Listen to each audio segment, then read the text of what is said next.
start early? I don't even know they can stream this early. Can they do it early? Are you guys okay? We start early? Nah, let's just wait 5 minutes. All right. Well, thank you guys for coming today to cover us and to do this event. I wanted to start. I'm going to be very brief because I just want to get to as many questions as I can.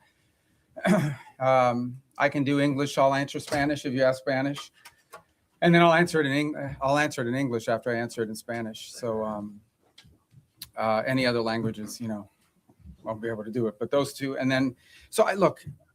When I took over Secretary of State, I'll refer you back to the hearings we had in the Senate in January about the role I hope to play. And I believe very strongly this president was elected. One of the reasons why he was elected, very specific things, but one of the reasons why President Trump was elected is sort of an understanding among the American people that our foreign policy was in need of a complete recalibration. A recalibration because the world had dramatically changed. Many of the institutions, policies, assumptions that our foreign policy was operating under were built upon a world that no longer existed.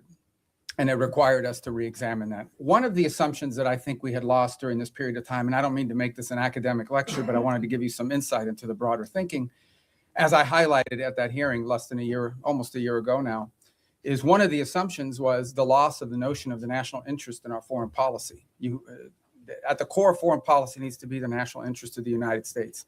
Now, that doesn't mean that there aren't issues and things we care about in the world, but at its core, the core principle of the national interest, the core principle behind our foreign policy needs to be our national interests. So you have to, first of all, define what is the national interest, and then you have to apply it. We defined it as we are in favor of foreign policies that make America safer or stronger or more prosperous, hopefully all three, but at least one of those three. And then it requires you to prioritize.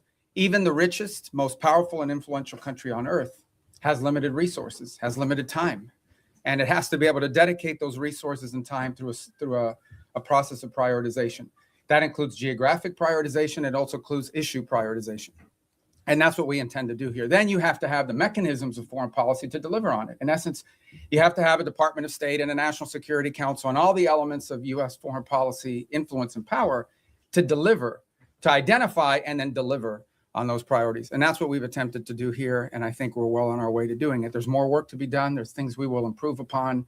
But generally speaking, it was the genesis behind the reorganization of the department, oftentimes applying reforms that secretaries of states of both parties, appointed by presidents of both parties, have long sought to do. And we're very proud of that going into effect and continuing to work forward. I think we generally avoided massive disruptions to our operation, although any transition involves some disruption. But we're very happy with the way we empowered our regional bureaus, meaning our embassies and the folks at the desks here behind the regions have become more empowered and having influence over every element of our foreign policy, particularly how it's applied tactically. At the same time, one of the things we looked at is foreign aid. Foreign aid is not a separate activity of the United States government. It is an element and a tool of our foreign policy, and it should be used for the purpose of furthering the national interest. That doesn't mean we don't care about human rights. That doesn't mean we don't care about starvation. That doesn't mean we don't care about hunger. That doesn't mean we don't care about humanitarian need. What it does mean, however, is that even foreign aid, which is not charity, it is an act of the U.S. taxpayer. Now, American charities are free to give their money to whoever they want, as long as it's not a sanctioned entity. But the United States and the taxpayer money should be spent in furtherance of our foreign policy, should be spent in places and on things that further our foreign policy. And even that is not unlimited. We have a limited amount of money that we can dedicate to foreign aid and humanitarian assistance. And that has to be applied in a way that furthers our national interests. And that's what we have sought to do as well. And in that endeavor as well, we have empowered the regional bureaus and our embassies to play a dramatic role. In fact, they are not just the implementers of this. They, in many cases, are the ones that are suggesting and are leading the response. And so bringing the tools of foreign aid underneath the umbrella of our broader foreign policy has been an important and dramatic reform. Even in the midst of all that, we remain engaged around the world, including in conflicts that perhaps are not central to everyday life in America, but the president has made it a priority to be a peacemaker. And so you've seen us engaged, whether it's Russia, Ukraine, or India and Pakistan, or Thailand and Cambodia, which is an ongoing challenge, or the tragedy we see now in Sudan, or the potential for further strife in South Sudan and that falling apart. I mean, no matter our Armenia and Azerbaijan, we are always looking for opportunities, if possible, to play the role of a mediator that brings about the avoidance of war or the ending of conflicts. And obviously, in many of these cases, you can get people to the table and agree, and then there's the implementation process. And so we've made progress in many of these, particularly in getting them to agree to certain conditions. Obviously, it's ongoing work to make sure that those are implemented and applied. And some of these, conflicts have deep roots that go back many, many years. But we are prepared to be engaged and helpful in ways that perhaps other nations can't. We've been viewed as indispensable in that regard, and it's a role the president takes great pride in the promotion of peace around the world, and something he deserves a lot of credit for. He is personally engaged in all of this. Obviously, the big one was the situation with Gaza, which again is ongoing. There is now a ceasefire. There's that war is no longer going on at the scale and scope and all the things that were going on before. But obviously, there's more work to remain. We are still through the process of trying to implement phase 1 and lead to phase 2 and phase 3. That is a long-term project, some of which will extend beyond the 4 years of this administration, but I thought was a very important achievement as well. So we have a lot to be proud about. I know you probably have some specific questions, and we can get to those, but I wanted to let that, lay that out as the preface and predicate for everything we're going to do today. So I'm going to start. How do I start? I'm going to start from the back row forward, and then I'll just juggle in between. I'll be here pretty long, so we'll get to everybody. Don't get desperate. Don't get wild. All right, I'll start with this gentleman with the white hair in the back. Yes, sir. Ask you about Gaza. U.S. wants Pakistan troops to be in Gaza. Has U.S. got a consent from Pakistan that they will be sending their troops in Gaza for peace building and peacemaking? Yeah. Well, look, in fairness to all the countries we've talked to about being and having a presence on the ground, I think they want to know specifically, what the mandate, what the specific mandate, it was the funding mechanism looks like. So we're very grateful to Pakistan for their offer to be a part of it, or at least their offer to consider being a part of it. I think we owe them a few more answers before we can ask anybody to firmly commit. But I feel very confident that we have a number of nation states acceptable to all sides in this who are willing to step forward and be a part of that stabilization force. And certainly, Pakistan is key if they agree to do so.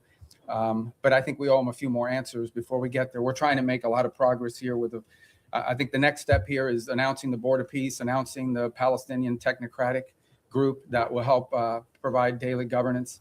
And then once that's in place, I think that will allow us to firm up the stabilization force, including how it's going to be paid for, what the rules of engagement are, what their role will be in demilitarization and so forth. Thank you. Next to you in the back. Mr. Secretary, thanks so much for doing this. I want to start with Russia, Ukraine. You mentioned that easy stuff. Yeah. You mentioned your efforts. There are talks going on right now, starting today and this weekend in Miami. What are your expectations from those talks? And the president yesterday made it clear he expects Ukraine to basically step up before Russia walks away. If you wake up in Odessa, if you're Ukrainian this morning, seeing Russians are bombing, your city, or if you turn on TV and listen to Putin, what he says, why would the Ukrainians, ignore what the Russians are saying publicly and believe in what they're hearing? Yeah, look, there's a reason why this war hasn't ended, and that is because there's complex factors at play. I know that sounds like a throwaway line, but it's true.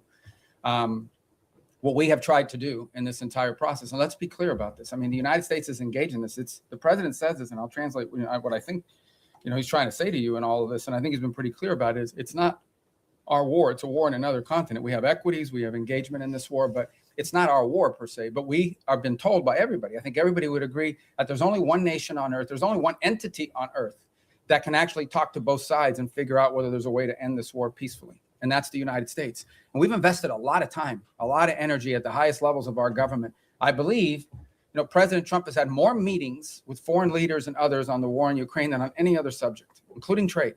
He's invested a lot of time. Steve and Jared have invested time. I've invested time. The vice president, the Secretary of War, others, Secretary of Treasury, and more have invested a tremendous amount of time and energy in this. And what we're trying to figure out here is, what can Ukraine live with and what can Russia live with? Sort of identify what both sides' positions are and see if we can sort of drive them towards each other to some agreement.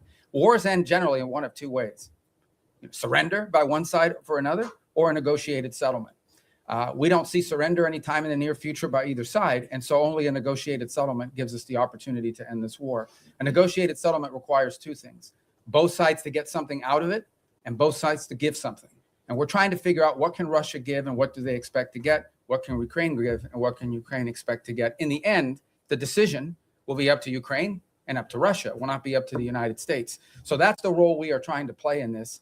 And that's why you see so many meetings going on. This is not about imposing a deal on anybody. It is about determining what both sides expect and need to have and what both sides are prepared to give in return for it, and figuring out whether we can have those two overlap. And of course, that takes a lot of time and a lot of hard work. It can't generally be done in the media or in press conferences. I think we've made progress, but we have ways to go. And obviously the hardest issues are always the last issues. Yes. All right, I'm going to go to the next row. That gentleman right there with the glasses. Well, right behind you, because you're not the next row. That's the next row right there. Yes. Thank you. I'd like to ask how you Oh, I'm view. sorry. I didn't. Okay. Oh. Go ahead. You can start. I thought I hadn't seen you. I'd seen him, but you can go because you're first on that row. So. Okay, great. Thank you so As much. a well-oiled machine, ladies and gentlemen. So go ahead. I'm sorry. Thanks. I'd like to ask how you view recent escalation of tensions between Japan and China. You've been known for your tough rhetoric towards China over the years. Do you condemn China's recent provocative actions against Japan? Yeah, no, I think I've been nice to China, in terms of the work we have to do with them. And I mean, I had another job. My job now is I represent the President of the United States and the United States in foreign diplomacy. And I think we've made good progress with the Chinese. The Japanese are a very close ally of the United States. I think these tensions are pre-existing. We understand that's one of the dynamics that has to be balanced in that region. And I believe that we feel very strongly that we can continue with our strong, firm partnership and alliance with Japan and do so in a way that continues to allow us to find productive ways to work together with the Chinese Communist Party and the Chinese government. Look, there'll be tensions. There's no doubt about it. I mean, at the end of the day, China is, and it will continue to be a rich and powerful country and a factor in geopolitics. We have to have relations with them. We have to deal with them. We have to find the things we are able to work together on. And I think both sides are mature enough to recognize that there will be points of tension now and for the foreseeable future. Our job as part of responsible statecraft is to find opportunities to work together. Because I think if there's a global challenge that China and the US can work together on, I think we can solve it. And there'll be points of tension. We will recognize that, and our job is to balance these two things. I think both sides understand that. And I think we can do that without imperiling or in any way undermining our very firm commitment to our partners in the Indo-Pacific. That includes not just Japan, but South Korea. And obviously, if you extend further out, I don't want to leave anybody out, but India and Australia and New Zealand and all the other countries. And we also have growing and burgeoning relationships with countries like Vietnam and even Cambodia that we really haven't had, very close contacts with historically. But we've talked to them a lot lately, obviously through the context of the conflict going on with Thailand, but also to figure out opportunities to work together strategically. And I say Thailand, of course, we've had a very long and strong strategic alliance with them for many years. All right, now yes, sir. Thank you. Gracias, señor secretario. 2 puntos concretos en español. Bajo esta lógica hemisférica, ¿han considerado ampliar la presión más allá de Venezuela o Colombia a regímenes como los de Nicaragua o Cuba? Y segundo, esta semana en el Congreso se denunciaba que México está mandando decenas de buques petroleros a Cuba con la preocupación de que eso financia la dictadura. ¿Debería México reconsiderar esta política de asistencia al régimen cubano? I'm going to answer in Spanish if that's okay, guys. And then I'll do it in English as well. And does somebody do closed caption on this? Can they do it? It doesn't matter because I'm going to say the same thing in English. Mira, la amenaza más importante que existe en la región es estos grupos terroristas criminales. Es la amenaza que enfrenta a Colombia, la amenaza que enfrenta el hemisferio entero, pero es la raíz de la violencia en Ecuador, en México, en todo Centroamérica, en todos estos países. Es la amenaza más primordial de la región. Entonces tenemos gobiernos que cooperan en nuestros esfuerzos en contra de eso. Panamá, Costa Rica, Ecuador, El Salvador, la República Dominicana. No dejo a nadie fuera, pero son muchos que cooperan. Tenemos y seguimos teniendo muy buenas relaciones con los equipos de seguridad de Colombia. Entiendo que el presidente de Colombia es una persona inusual, pero encima de eso tenemos, al nivel institucional, tenemos muy buenas relaciones y con México. El gobierno de México está haciendo más en este momento en el tema de seguridad que jamás en su historia. Queda mucho por hacer, pero tenemos cooperación. En el tema de Venezuela no tenemos eso. Tenemos un régimen ilegítimo que no simplemente no coopera con Estados Unidos, sino coopera abiertamente con elementos criminales. Por ejemplo, el ELN y la FARC operan abiertamente de territorio venezolano. Entidades de narcotráfico operan abiertamente y con la cooperación del régimen de Maduro para mandar drogas como cocaína a Estados Unidos a través del Caribe, creando una situación muy grave de seguridad en muchísimos países, inclusive Trinidad, República Dominicana, etc. Así que Estados Unidos lo que simplemente está buscando es la seguridad del hemisferio, que incluye, por ejemplo, Haití también. y no hemos visto enfocado en eso. Obviamente los esfuerzos en contra de los barcos narcotraficantes saliendo de Venezuela han recibido mucha atención. Lo que no se habla lo suficiente, lo que estamos haciendo también en el mar Pacífico, donde hay esfuerzos andando también. La diferencia es que ahí tenemos la cooperación de gobiernos amigos. Lo que no se está hablando es lo que estamos haciendo junto con los mexicanos. Lo que no se está hablando es lo que estamos haciendo para crear una fuerza de estabilidad antipandilla dentro de Haití. Lo que no se está hablando es toda la cooperación que existen con todos estos gobiernos para llevar a cabo esta guerra en contra de estos elementos terroristas, criminales que operan abiertamente dentro de nuestra región y que amenazan los estados de esta región. La buena noticia es que este nuevo año nos va a traer más gobiernos en el hemisferio que están dispuestos a cooperar en países como Bolivia, en Chile. Obviamente ya tenemos grandes amistades en lugares como Paraguay y Argentina. Y en fin, la reelección del presidente en Ecuador, la cooperación que existe en muchos países y esperemos poder ampliar esas relaciones con otros países también. Así que el esfuerzo se trata de eso y en eso estamos enfocados. Y obviamente tenemos que determinar cuáles son las fuentes de inseguridad en la región. Y esa fuente, la razón por la cual Venezuela ha recibido tanta atención, es porque Venezuela es un país que no simplemente es un régimen ilegítimo, que no simplemente no coopera con nosotros, sino abiertamente coopera con elementos criminales y terroristas, incluyendo Hezbollah, Irán y otros. Y obviamente estos grupos narcos cooperan abiertamente desde ahí. You know, the question that and it's a question many of you might have as well is, when it comes to the Western Hemisphere, the single most serious threat to the United States from the Western Hemisphere is from transnational terrorist criminal groups, primarily focused on narco trafficking, but they're in all sides businesses as well. So the good news is we have a lot of countries in the region that openly cooperate and work with us to confront these challenges. Mexico, their level of cooperation with us is the highest it's ever been in their history. Throughout Central America, for the most part, except for maybe Nicaragua and to some extent Honduras, we've had great cooperation from Ecuador, from El Salvador, from Ecuador being in South America, but across the Pacific coast, where we're also undertaking efforts. Guatemala, Costa Rica, Panama, these are all nations that cooperate with us openly in search of stability in the region. You move to the Caribbean basin, in Trinidad, in Guyana, in Jamaica, in the Dominican Republic, countries that openly cooperate with us. Even Colombia, despite its unusual president, has institutions in that country that work very closely with us, and those ties remain unimpeded and unaffected. So all of this is very positive. There's one place that doesn't cooperate, and it's the illegitimate regime in Venezuela. Not only do they not cooperate with us, they openly cooperate with terrorist and criminal elements. For example, they invite Hezbollah in Iran to operate from their territory. But they also allow the ELN and the FARC dissidents not just to operate from inside of Venezuelan territory, to control Venezuelan territory, unencumbered, unimpeded.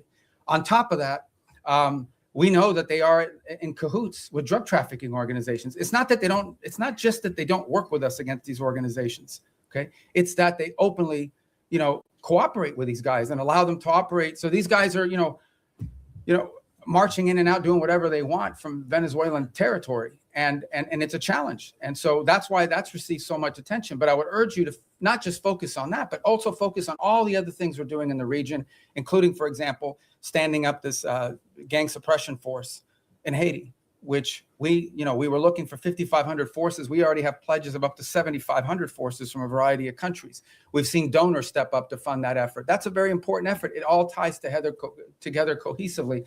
But the goal here is to bring security and stability to the hemisphere, to the region we live in, okay, which has not received enough attention. To bring the elements of American power to achieve that, to do it in partnership with as many countries as are willing to work with us in that regard. That's the goal here, and it's comprehensive and involves more than just one place. What makes Venezuela stand out is that the regime there actually cooperates with the terrorists. Yes, sir. In that row right there. Yeah, right there. In the hemisphere, the White House recently put out the national security strategy, essentially reorienting towards the Western Hemisphere. It was How good, is the right? strategy going to, Well, I was involved. So you can answer from both hats, I guess, exactly. But how is that strategy going to dictate your relationship with other hemispheric powers like Canada and Mexico? No, I mean, we want to partner with as many people. I mean, they face the same threats that we do. I mean, it's Mexican mayors that are being assassinated in public squares. It's Mexican journalists that are being assassinated. It's parts of Mexico and institutions in Mexico that in some cases are compromised, usually through threat. by these elements. They recognize it, which is why they're partnering with us. Of course, we want to work with other governments in the region to confront this challenge. And in most cases, we have cooperative places. Now, we don't have that from Nicaragua or Cuba, but obviously didn't have it historically from Bolivia. We hope and expect that that will change. And we certainly don't have that from the regime in Venezuela, who actually don't just not cooperate with us, they openly cooperate with narco trafficking elements that use Venezuela as a transshipment point. Yes, ma'am. Yes, thank you, Mr. Secretary. Today you had the second round of direct negotiations between Lebanon and Israel. Do you foresee a potential deal between these two countries without another round of war? And the second question, if I may, on Sudan. We know, Mr. Secretary, it's a civil war, but also there's a regional factor here. Where the U.S. Regional what, I'm sorry? Factor Okay, in this yes. war. Where the U.S. stands here, and what's a red line for you? Is a divided Sudan is a red line for the U.S.? Yeah, let's separate the two because they're both easy questions, right? So the first one is we're hopeful. Look, at the end of the day, the goal everybody shares is a strong Lebanese government that controls the country, and Hezbollah is disarmed. They're no longer an armed element that can threaten Israel's security. That's the goal here. And we have tried to, in a cooperative way, to do everything we can to empower the Lebanese government to have the ability to do that. And so I hope that's what these talks are aimed towards, and we'll be supportive in every way we can to achieve that outcome. What I think is abundantly clear to everybody is no one is in favor of a Hezbollah that can once again threaten the region, act as a direct Iranian proxy. And obviously, if they threaten Israel, we're not going to have peace. So we are hopeful that the talks between Lebanese authorities and the Israelis will create outlines and a way forward that prevents further conflict. I think I don't speak for the Israeli government. I can only tell you and echo what they've said publicly, and that is that if they feel threatened by Hezbollah, they will take actions in their defense against them. So we all would hope that we could avoid that, right? We would all hope that in order to have peace, you have to avoid that. And the best way to avoid it is to have a strong Lebanese government that can actually control the country, and that Hezbollah is no longer an armed threat to Israel or to the Lebanese state. And that's what we're committed to hoping to achieve. And we hope that I can't speculate on what the talks will lead to, but we'll do everything we can to make them productive. On Sudan, you've rightfully outlined, I mean, there are regional elements to this. I mean, there are clearly both sides, you know, the SAF and the RSF have supporters from outside of Sudan's borders that are involved. And we've been engaging with those countries. It's not just countries that are providing them weaponry and equipment. It's also countries that are providing transshipment, particularly to the RSF to receive weapons, in some cases advanced weaponry. Our goal right now in the short term, and what we've emphasized to everybody, including in my calls with leaders in the UAE, leaders in Saudi Arabia, we're very engaged in that. Our special envoy, Massad Boulos, just returned from the region, meeting with the Egyptians, with the Saudis, with the UAE and others. We've also been in collaboration with the UK on some of this. Our goal, the immediate goal we have, is a cessation of hostilities, okay? A humanitarian truce going into the new year that allows humanitarian organizations to be able to deliver aid to the people in great distress. Right now, that's not possible. We are hearing, continue to see reports of humanitarian convoys actually being struck on their way in. And so you can just imagine what's amazing to us is these convoys are struck and the rest of the convoy continues. That's how committed these groups are. But what we said to everybody on it is that what's happening there is horrifying. It's atrocious. That one day the story of what's actually happened there is going to be known and everyone involved is going to look bad. And we have played the role we have played is a convening role in bringing the parties to the table. So I think we will know more very soon about whether this is possible. One of the challenges and frustrations in Sudan has been that one side or the other will commit to certain things, and then they won't live up to those commitments. They'll agree to anything and implement nothing. And oftentimes what happens is when one side feels like they're making advances in the battlefield, they don't necessarily see the need to concede at that point because they believe they're on the verge of achieving some success on the ground, and a truce would set them back. But what we've emphasized is none of these groups can operate without the support they're receiving externally. So we have been engaging with the countries involved from the outside to ensure that they are at the table and that they are pushing for the same outcome that we want, which is phase one, a humanitarian truce that at a minimum allows us to deal with the humanitarian calamity that occurs there. And obviously we hope that while that truce is ongoing, we can focus on the other elements that led to this conflict and help to resolve some of those. But our number one priority we're focused on, 99% of our focus is this humanitarian truce and achieving that as soon as possible. And we think that the new year and the upcoming holidays are a great opportunity for both sides to agree to that. And we're really pushing very hard on that regard. Yes, sir. Right there. Because I missed Secretario you. Rubio, en español, Sí. si me permite. el presidente Trump ha llamado al presidente Gustavo Petro drug leader y ha usado, digamos, términos Bueno, él también ha dicho cosas a nosotros. Totalmente, Ok, totalmente. claro, ok. Secretario Rubio, ¿hay alguna prueba o por qué esta administración llama a Gustavo Petro? Quisiera saber por qué esta administración llama a Gustavo Petro un líder del narcotráfico. Y por último, secretario, si usted considera eventualmente ante la invitación que hace Gustavo Petro ahora al presidente Trump o a usted ir a Colombia y conversar con Gustavo Petro. No, nosotros Gracias. conversamos con cualquiera. Desafortunadamente es una persona que no es muy estable en su pronunciamiento, pero no vamos a permitir que la actuación de un presidente que al fin su término termina pronto vaya a dañar la relación que existe entre Estados Unidos y Colombia, una relación muy cerca, una relación que se ha establecido a través de los últimos 50 años, una relación importante comercial, diplomática, militar, de seguridad, uno de los grandes socios y aliados que tenemos en la región. Y lo que queremos, no vamos a permitir que cualquier tipo de problema que existan con un individuo vaya a hacerle daño a esta relación tan importante.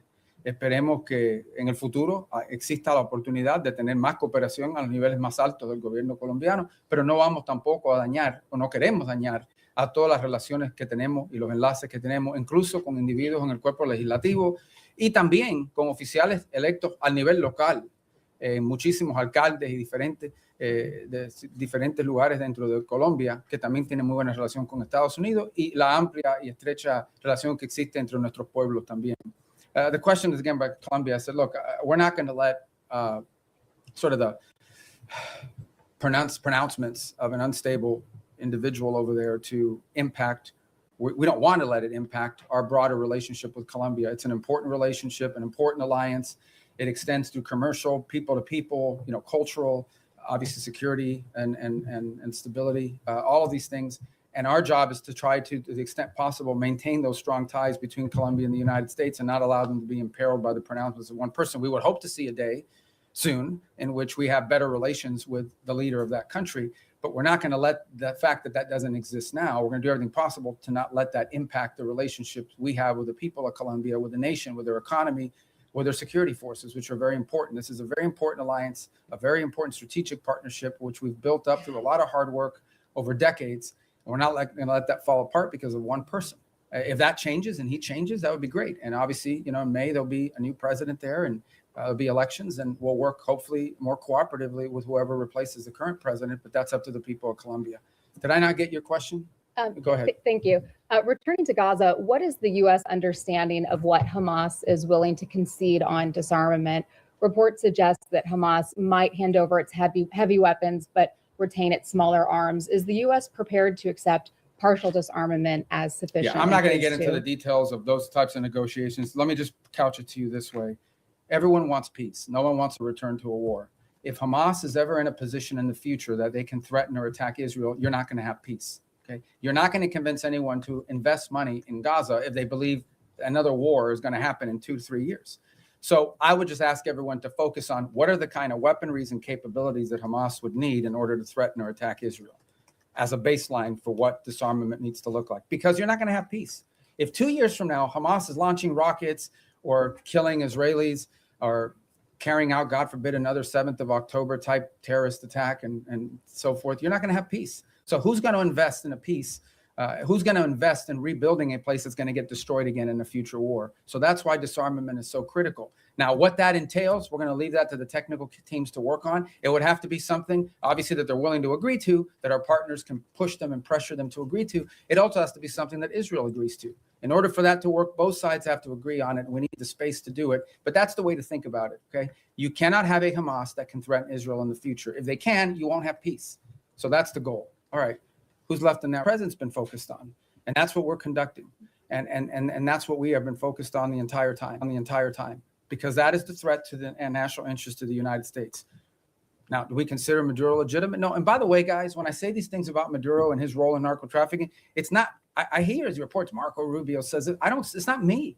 A grand jury in New York, in the Southern District of New York. Okay, a grand jury in the Southern District of New York was presented evidence and came back with an indictment, not just against Maduro, by the way, but against a bunch of people in his government for narco trafficking, a bunch. He had, his nephews or the nephews of his wife indicted, convicted in the United States for narco trafficking. Like this was until President Trump started doing something about these narco trafficking links, nobody disputed that Maduro and his regime was in cahoots with narco traffickers. Not to mention the fact that they unleashed Tren-de-Aragua gangs on the United States. They've unleashed, a mass migration event, perhaps the largest in history. 8 million people have left Venezuela since 2014. So also destabilizing all the countries in the region who've had to assume people that are fleeing this illegitimate regime. So, but nobody disputed the drug links. So that's what the president's been focused on. And that's the problem. And that's the problem in Venezuela. En el caso de Venezuela, es muy simple. Es un régimen ilegítimo que coopera abiertamente con Irán, con Hezbollah y con grupos narcotraficantes. Incluso la ELN y la FARC que operan abiertamente dentro del territorio venezolano encima de los demás. Entonces, la amenaza que enfrenta los Estados Unidos es eso, que tenemos un régimen ilegítimo que coopera abiertamente con elementos terroristas, y por eso consideramos el régimen de Maduro un régimen terrorista, cooperan abiertamente con elementos terroristas que amenazan la seguridad de Estados Unidos. Punto. Ese es nuestro interés y en eso estamos enfocados. Okay, next row right there. You, yeah. With all due respect for my colleagues, I'm going to ask this one in Spanish. Okay. Señor secretario, usted acaba de decir que no espera o que no es la intención de Estados Unidos que las diferencias con el presidente Gustavo Petro generen afectaciones para la relación con Colombia. Pero la verdad es que sí las han generado. Colombia fue desertificada, el presidente Donald Trump ordenó suspensión de recursos de cooperación para nuestro país y ya se están viendo consecuencias en materia de seguridad en Colombia. Nada más anoche asesinaron a 6 soldados colombianos, el ELN, con un atentado terrorista. Y la gran pregunta en Colombia hoy es ¿qué va a pasar el próximo año si Colombia elige un presidente de izquierda? Si las relaciones de Estados Unidos, las buenas relaciones con Colombia y el respaldo de Estados Unidos va a depender de que el pueblo colombiano elija un presidente que sea visto con buenos ojos por parte de esta administración. No, pero que esto no se trata de izquierda ni derecha. Esto se trata de una persona que simplemente no coopera con nosotros en estos esfuerzos. De eso se trata. Al final del día, el pueblo colombiano va a escoger el próximo presidente. Es una democracia, tienen elecciones, esperemos que se cumplan todos los requisitos. Tienen una larga historia de cumplir los requisitos democráticos. Aquí no estamos diciendo que Petro no fue electo democráticamente, aquí nadie dice que no fue así. Pero en fin, esto no se trata de izquierda ni derecha, se trata de tener en poder un presidente que coopera con nosotros. Obviamente, sin duda, la postura que era tomada en contra de Estados Unidos ha afectado a nuestra relación, no hay duda de eso ninguna.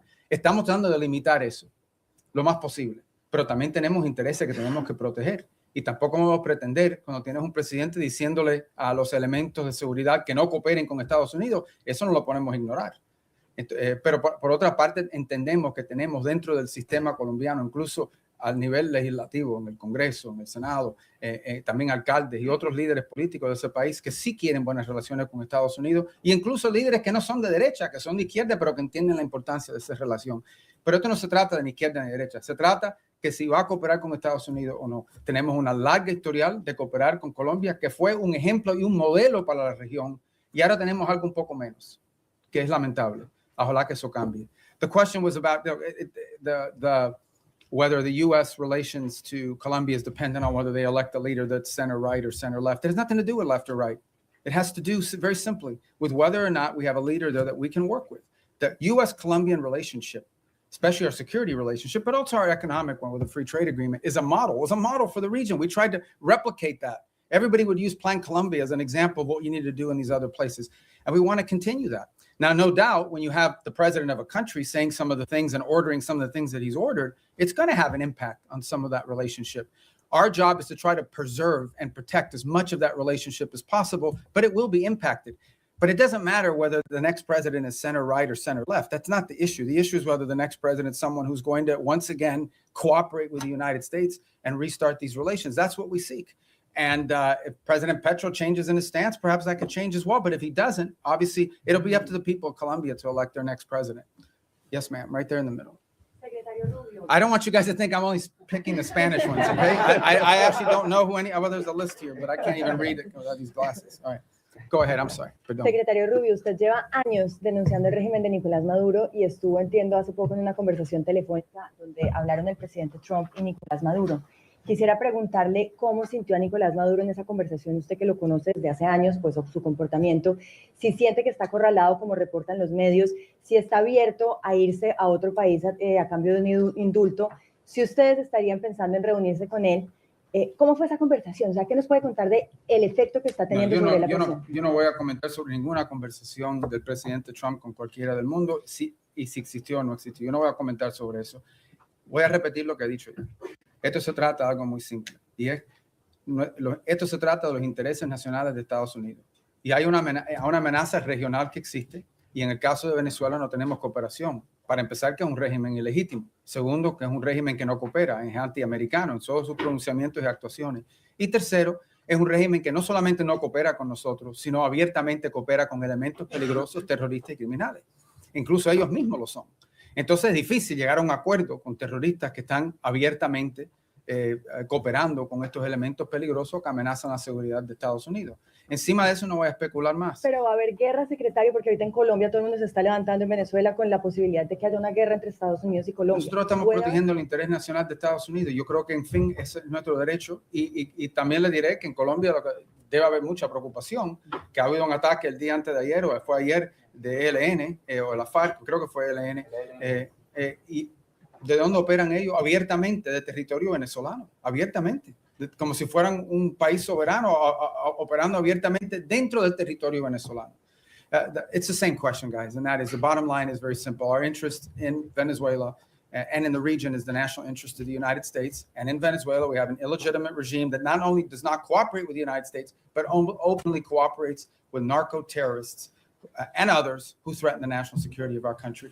The gentleman in the middle. I'm going to try to get to everybody, I promise. But you guys, by then, your questions will be. Thank you, Mr. Secretary. You said a few moments ago that everyone wants peace for Gaza, and yet by any metric, the Israelis are flouting the ceasefire that President Trump negotiated by killing an average of 2 children a day, not allowing the agreed upon humanitarian aid into Gaza. How long can this continue? How long can the Israelis be allowed to show such disrespect to President Trump? Well, look, that's your characterization of it, about the term disrespect. What I would say is this. This was, first of all, it was a miracle that it happened in the first place. We all understand how difficult it was for that to come to the conclusion that it did, where the bombing and everything else, the scale and scope of what we saw ended, all the hostages were released, and we have relative peace right now for the most part, despite the things you're pointing to. That was very difficult, but this is not easy. Peace is a verb. It's not. It's an action. It's not a sentiment. Every single day will bring challenges. Every single day. We also have had instances, for example, over the last couple of weeks, where Hamas elements emerged from a tunnel, attached an explosive device to the side of a vehicle, and injured and almost killed Israeli soldiers. We still have this threat.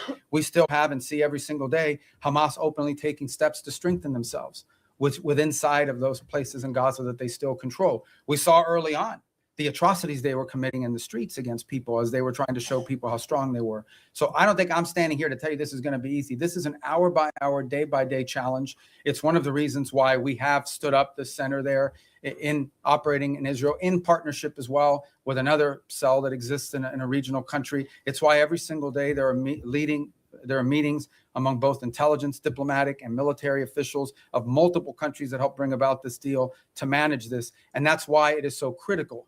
It is so critical and so key that we move to complete this first phase, that we move to put in place the border peace, get everybody agree to be a part of it, move to put in place this Palestinian technocratic organization so that they can begin to provide some governance structure, and move to put in place the stabilization force. That's the goal here, but it's not going to be easy. Every day will bring new challenges to that, and we recognize those challenges are coming from all sides. Very quick follow-up there, but who's going to want to be a part of a stabilization force if Israel is effectively using Gaza as a free fire zone? Well, these are the things that we're working through right now. That's why it didn't happen yesterday. That's why we didn't, I don't mean yesterday literally, that means why we're not there yet. This is the hard work of diplomacy and peacemaking.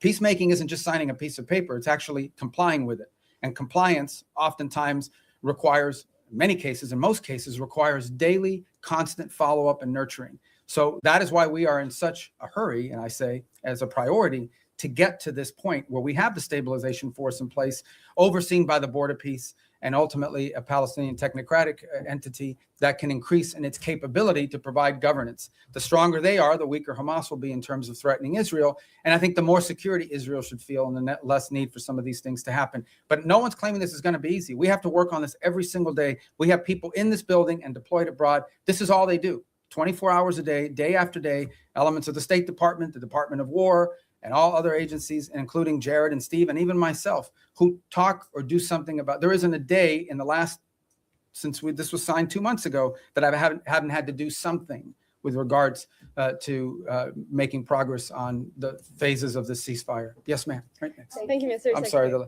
I'm going to get to you guys. I'm coming. See him going down the rows like this. Thank you. So right behind you, I'm still in that row. Thank you, Mr. Secretary, and thank you for having the Has briefing. anyone ever done this where they go like all the rows? No. You're going to look so good to your editors. You know? All right, go ahead. Caroline Lumetta with World News Group. Several faith-based organizations have been calling on the administration to reopen the U.S. refugee admissions program, particularly for religious minorities facing persecution. That includes Afghanistan, Syria, Iran. Is it going to be a goal in 2026 to expand that program again beyond South Afrikaners? Yeah, so here's the problem, okay? In the last 4 years, we had a flood of people enter this country through a variety of means. So that's what we confronted. We have to stop that. And we did. We've been successful. You see the border secured, the number of illegal entries has completely collapsed. And now we're facing a second challenge, and that is we've admitted a lot of people into the United States. And perhaps the overwhelming majority of them are not bad people and so forth. This is all true. But there are people, we know, okay, for a fact, there are people in this country who got in through some form of vetting that was wholly insufficient. And we've seen tragic evidence of that very recently, including people that we claim to have vetted. So why does that happen? Because there are some places where you can't vet people. You can only vet people on the basis of information you have about them. But that information is oftentimes dependent on whether there's some local authority that actually has any information about them. Okay, so that is the challenge we're facing, which is why the president has sort of put a stop to all of these things until these systems for admitting people into our country can be improved. But I think everyone would understand that after a flood of 15 to 20 million people into our country, almost unrestrained in some extent, over the last 4 years before taking over in January of this year, there's a desire in our country to put a stop to that until we can fix these processes to ensure that not only do we know who's in the country now, but in the future, we're not going to face some of these challenges that we faced in the past. So look, the United States remains the most generous country in the world when it comes to legal immigration. This year alone, close to 1 million people will enter this country legally and have their green card and go to work. But we do have a right, like every sovereign country does, to know who you are, why you're coming, what you've done in the past, and what we think you might or might not do in the future. We have a right. We have a right to make sure that you're not going to come to this country and pose a burden on our social safety network. All of these things are rights of sovereign countries. A bunch of sovereign countries in the world do it. Most of the countries in the world have far more restrictive immigration policies than the United States has ever had. But we are in a special period right now. This is not like business as usual. This is right now, we are less than a year removed from the most reckless migratory incompetence in American history, where a flood of people and mass migration events entered the United States. And they can claim all they want that they vetted people. This is just not true. Some of them were cursory vetting, and in some cases, you couldn't vet them because the countries or places they came from had no documents upon which they could be vetted on. So that program will be studied, and it will not be restarted at the scale and scope it was until we are comfortable that it is one that we know everyone who's coming in and who they are and whether they meet the criteria for admission to the United States. Do you Yes, have ma'am. any sort of Thank you timeline so for much, that? Mr. Secretary. A follow-up on the conversation between President Trump and Maduro, because the day after the conversation, the president said he was going to be meeting that gentleman very soon. Is this still being considered? Is the president still considering that? Is still a chance for diplomacy on Venezuela? And also, any role that you see Brazil could play? Because just a few weeks ago, President Lula spoke with President Trump and Nicolas Maduro, and he offered to help to mediate. To you on what comes next in that regard. I have no reason to express skepticism or optimism about it. I'm just not going to comment on what the president has available to him as options across the range of options that include diplomatic options. And how about the conversation with Lula? I mean, I think he said to us what he has said publicly, and that he has a willing to play a positive role in that regard. The president's had 2 phone conversations and 1 meeting with President Lula. I think we've made progress on some things, including on trade. We have more work to be done. The 2 presidents got along. We felt that was important in terms of those conversations. I've talked to Mauro, their foreign minister, on it, including this earlier this week. And we have a lot of issues in common with Brazil that we'd like to work together on, and strong links. Being from Florida, as an example, I know how important Brazil has been to us as a partner. We've had some disagreements on a couple things over the years as well, but I feel like that relationship is on a positive trajectory. But as far as its role in Venezuela, I don't have anything to provide you on that today of any specificity. Just a Yes, quick sir. follow-up on Thank the you. tariffs, political tariffs. No, on I got to Brazil. get to him. Okay. Okay. Thank you, Mr. Secretary, and thank you very much for doing this. On phase 2 in Gaza, when is the soonest that we could see that being implemented? And then separately, you said at the top that you want the US to play the role of mediator that brings about the avoidance of war and ending conflicts. How do you square that position with a possible military intervention in Venezuela? Thank you. Well, first of all, a couple things. Wanting to pursue peace and secure peace does not necessarily come at the expense of your national interest. We reserve the right and retain the option of defending our national interest. Now, in the case, again, we're going to talk about Venezuela. Let's be clear. Maduro has made multiple deals with elements around the world, including with the Biden administration. Okay, Maduro made a deal with the Biden administration, and here's the deal he made. And I only say this to you not because we want to get back to that deal, but just as an example of why the guy cannot be trusted to keep deals. It's a problem. Okay, somebody breaks deals multiple times. You have a right to be skeptical they're ever going to keep the deal. He made a deal, and as part of that deal, they lifted sanctions. They released his 2 nephews from federal custody after their conviction. They sent back his bagman, Alex Saab, and all these sorts of things. He released political prisoners, and he promised to have free and fair elections. He didn't have free and fair elections. He rearrested or exiled most of those political prisoners. So he pocketed all the benefits and lived to none of those commitments. So look, it's hard to have and do a deal with someone who never keeps a deal. Now, on the broader perspective of what you're asking about, let's be mature here. Yes, there are issues where we want to pursue peace if that is possible. But we also have our national interest. If our national, we're not going to reach a peace deal with narco trafficking bans. We're not.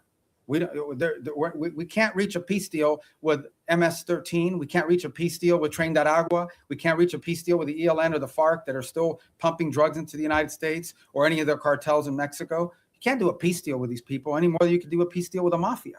So I think it's important to understand that's different between warring factions and nation states around the world where we feel like maybe we could act as a bridge to bringing about the differences. But when you're talking about things that directly implicate the national interest of the United States, and no one can argue that transnational criminality and terrorism in our hemisphere is not a threat to the national interest of the United States, we have to use, we reserve the right and have the right to utilize every element of national power to defend the national interest of the United States. And no one can dispute that. And every country in the world reserves the same option. We just simply have more power than some of them do. And phase 2 Gaza? Oh, phase 2 Gaza. Yeah. I mean, we got to complete phase 1 to get to phase 2. That's why we're working every day to get there. Look, guys, if this stuff was easy, it would have been done already a long time ago. This is a complex situation. No one would dispute it, but it's important. What we achieved already, what the president achieved ending that war already was something no one thought was possible. Everyone thought that the last episode was going to be an Israeli incursion into Gaza City that would lead to massive loss of life and the hostages would never be reunited with their families. And today, as we speak, all the hostages that were living are back, all but I believe one of the bodies has been returned. No one would have believed that 6 months ago. So that in and of itself, but that is not the end of the story. We want to continue on this. But what we're talking about is dealing with something that no one has been able to solve in 30 or 40 years. No one. And it's going to take some time. But I feel generally optimistic that we have the right people at the table with the right motivations to make it happen. But no one is claiming to you that this is going to be just a straight up trajectory. It's going to have its ups and downs. It's going to have its, good days and bad days. The important point is that the momentum and the trajectory on it is a positive trajectory. And we're investing, high levels of our government every day in trying to make that happen. But we can't do it alone. We have all these other partners that we have to include. So I would focus you on, let's get the board of peace in place and announced. Let's get the technocratic Palestinian group in place. And then let's get the stabilization force in place. And then we can move on to the other elements, the phase 2 and phase 3 of the plan that hopefully will be what will be enduring. And the work of putting phase 2 and phase 3 in place is going to extend far beyond the next 3 years. I mean, this is a generational commitment, but we want to leave those pieces in place for the next administration to continue to build upon, even as we achieve phase 1 and parts of phase 2 during this administration. Yes, ma'am. Yeah, Mr. Secretary, some of your former Democratic former Senate colleagues who considered you one of their most trusted bipartisan partners have, since you joined the Trump administration, accused you of abandoning some of your former principles and positions. And 3 or 4 have said they regret voting for you. I had 99 votes. I could have spared 4. What's your response to that? And more importantly, how do you think about building and maintaining bipartisan consensus and cooperation on foreign policy at this moment, especially because that will be necessary to sustain President Trump's legacy after he leaves office. I mean, we live in a very different time, unfortunately. I engage with senators, for example, from both parties. We saw a bunch of them the other day all the time. And obviously, but politics today is very different than it was 10 or 20 years ago. It just is. I'm not in that anymore. I'm no longer in a political office, but I know political offices. I served 14 years in the Senate, and politics is real, right? I mean, there's also not a lot of benefit to a Democratic senator saying what a great guy Marco Rubio is in this current political environment, or anyone in the Trump administration for that matter. So all I will tell you is I get up every day, we go to work, we get work done, we do cooperate and work with. They don't always agree with everything we're doing, but I have a lot of people in the Senate, particularly chairman of key committees that we interact with. There's things people can say and do in the public that because of politics and private that they can't say or do in public. But I don't know what else to comment on that other than one more point, and that is, I think this is important. I think people have lost sort of their mindset here a little bit, okay? The foreign policy, the State Department is not its own government. Okay, the Secretary of State is not its own government. I'm appointed by the president, confirmed by the Senate, and then, or nominated by the president, confirmed by the Senate, and then appointed by the president. But at the end of the day, the person the people of the United States elected to be the president of the United States and the commander in chief is Donald J. Trump. That's who they elected. And my job and the job of the people in our administration is to implement the president's foreign policy. We provide advice, we provide counsel, but ultimately our job is to take what the president wants to do, take his vision and implement it. Come up with options for implementing the president's vision. That's my job today. When I was a senator, I represented the state of Florida. Today, I am the Secretary of State for Donald J. Trump, the President of the United States, and my job is to implement the president's foreign policy, provide advice, provide counsel, provide ideas, provide for opportunities and ways in which his foreign policy can be implemented. But in the end, our job is to implement that. And why people think that somehow foreign policy can be divorced from our republic, that's not the way our Constitution works. The Constitution does not say you elect the president of the United States and then you put in place a State Department to undermine the president if the person who's the Secretary of State doesn't agree with him. That's ridiculous. That's stupid, really. And I don't know why anybody would think that. So that's the job I have, and that's the job I'm proud to do. I think we've made a lot of progress. We have a lot more work to do. All right, on our row right there from Italy, right? I know you from the. Do you cover us now, or are you on Capitol Hill still? No. Everything. So you're like a one-man bureau for the whole thing. As All right. here. So, You're like me. You have two jobs. Good. Yeah. All right. Thank you, Mr. Secretary. So the United States, on one hand, are mediating with Russia to end the war in Ukraine. But on the other hand, the Russian foreign minister yesterday or the day before said it would be a fatal mistake from the U.S. To block the oil tanks from Venezuela and trying to overthrow the Maduro regime. So what kind of what's the assess that you're doing, and are there any safeguards in place to avoid escalation with Russia? And then I have another question about the Hezbollah, sir. Yeah, we're not concerned about an escalation with Russia with regards to Venezuela.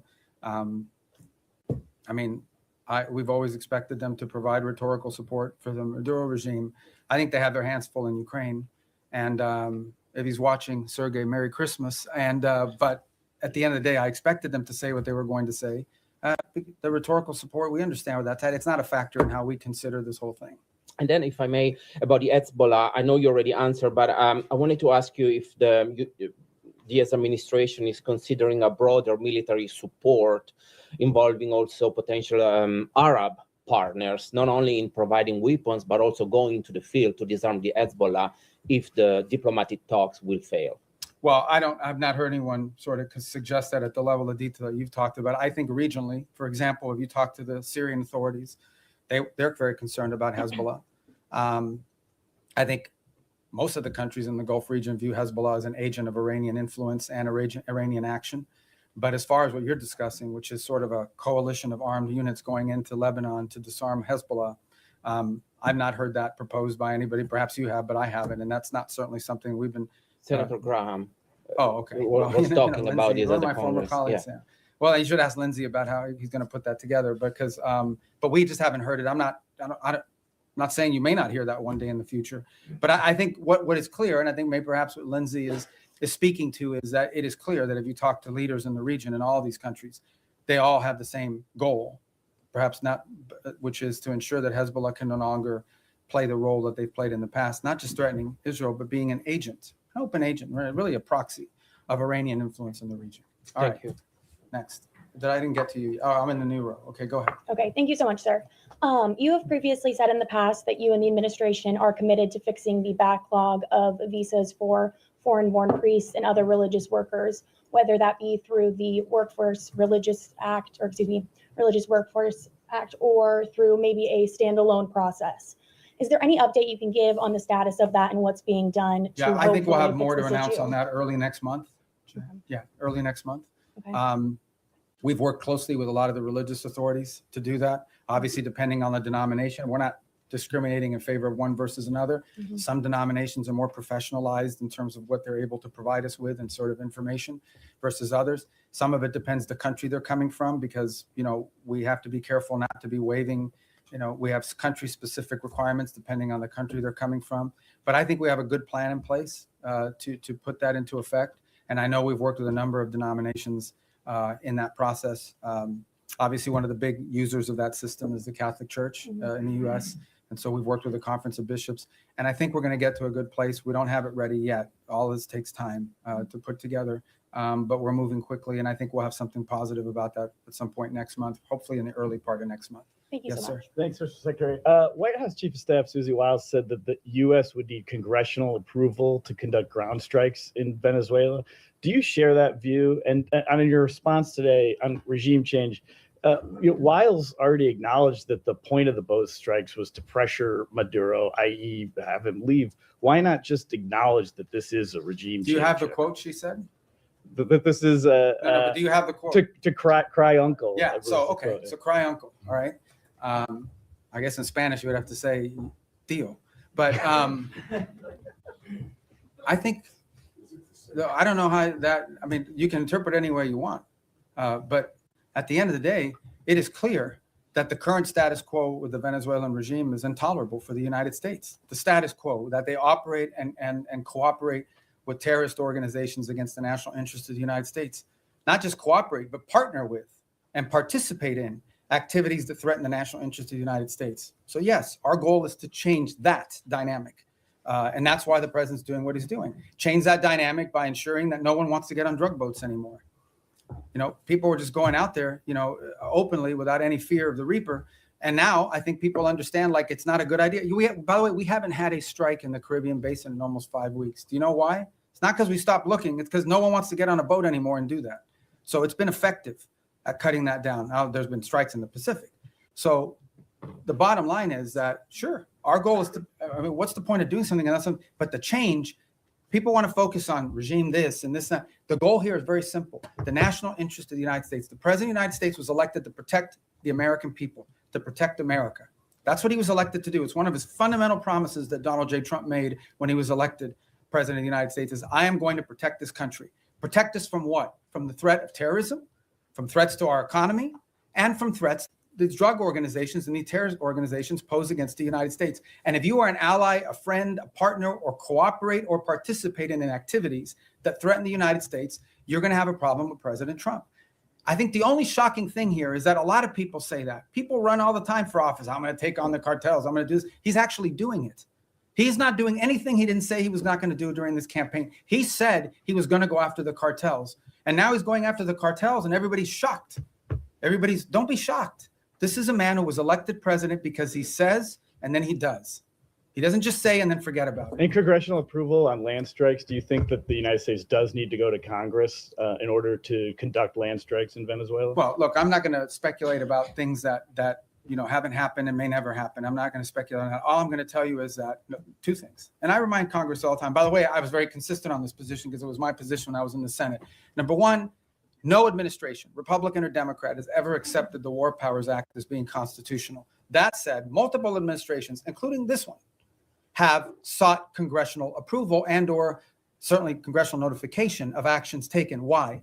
Because American action is always strongest when it has the buy-in and the participation of a broad set of actors. Now, given our current political climate, that's not always easy because we do have people today in politics that are against everything that President Trump is for. It doesn't matter what it is. It doesn't matter if they themselves had the same position. If it's President Trump's idea, they're against it reflexively. Okay, that's the nature of the current climate in our politics.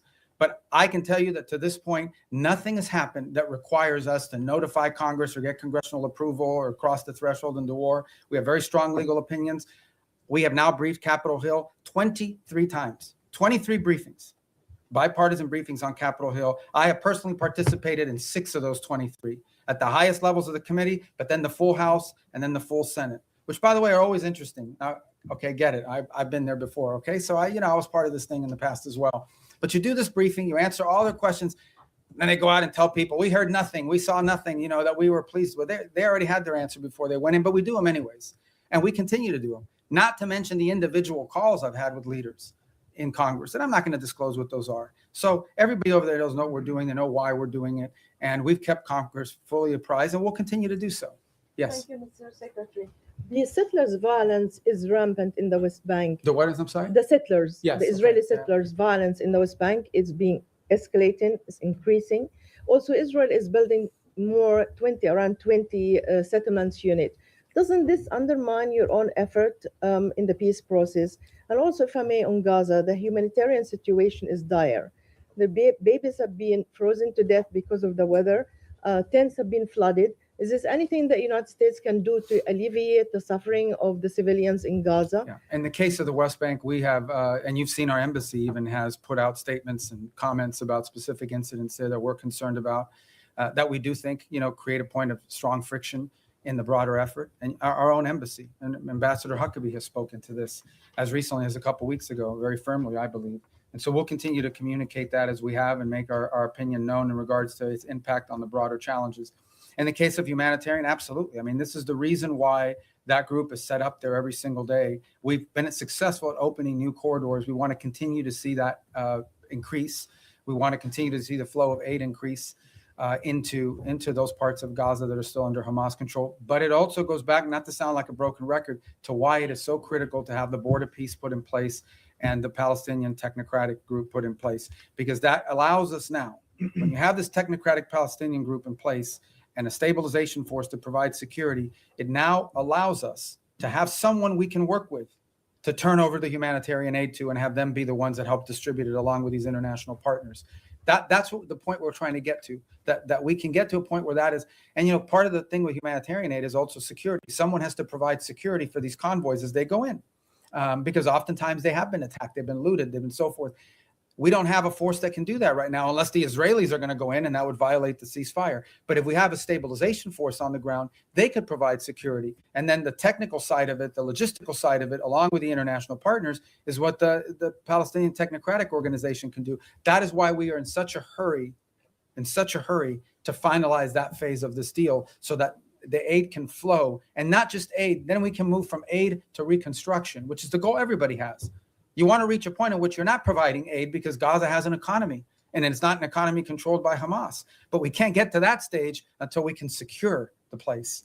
And that's why we're in such a hurry to finalize that phase of the deal. Yes, sir. Vladimir Putin today. I thought you were introducing yourself. No, no. I'm Vladimir Definitely Putin. not. Definitely not. Vladimir So what are you Putin. doing here?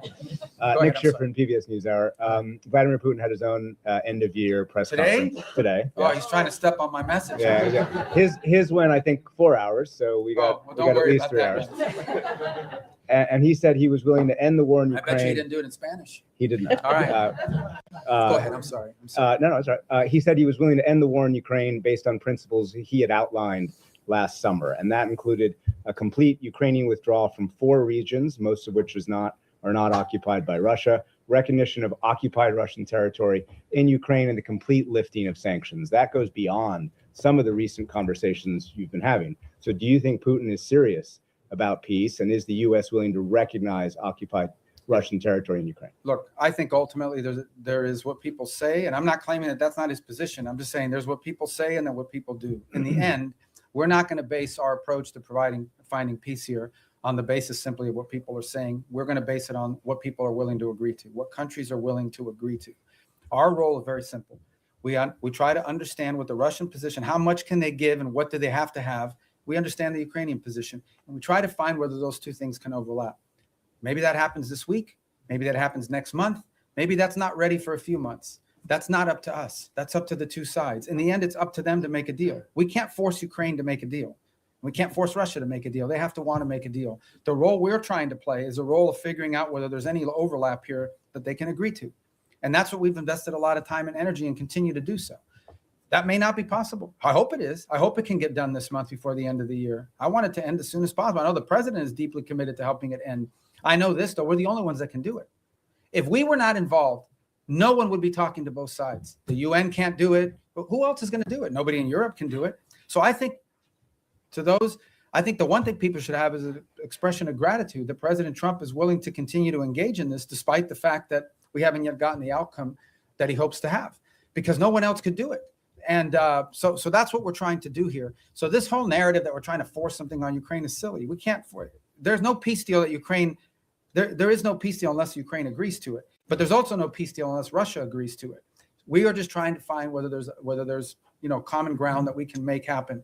And maybe that's not possible. Maybe it is. Maybe that's not possible right now. But we don't think our work could potentially serve as a baseline for that in the future. Maybe it is possible now. We're going to continue to test it and see where we can get to. Is the U.S. willing to recognize occupied territory? I'm not going to speak on any specifics of any deal because we're not going to be able to negotiate a peace deal, especially one like this, in the media. Suffice it to say, let me just put it to you this way.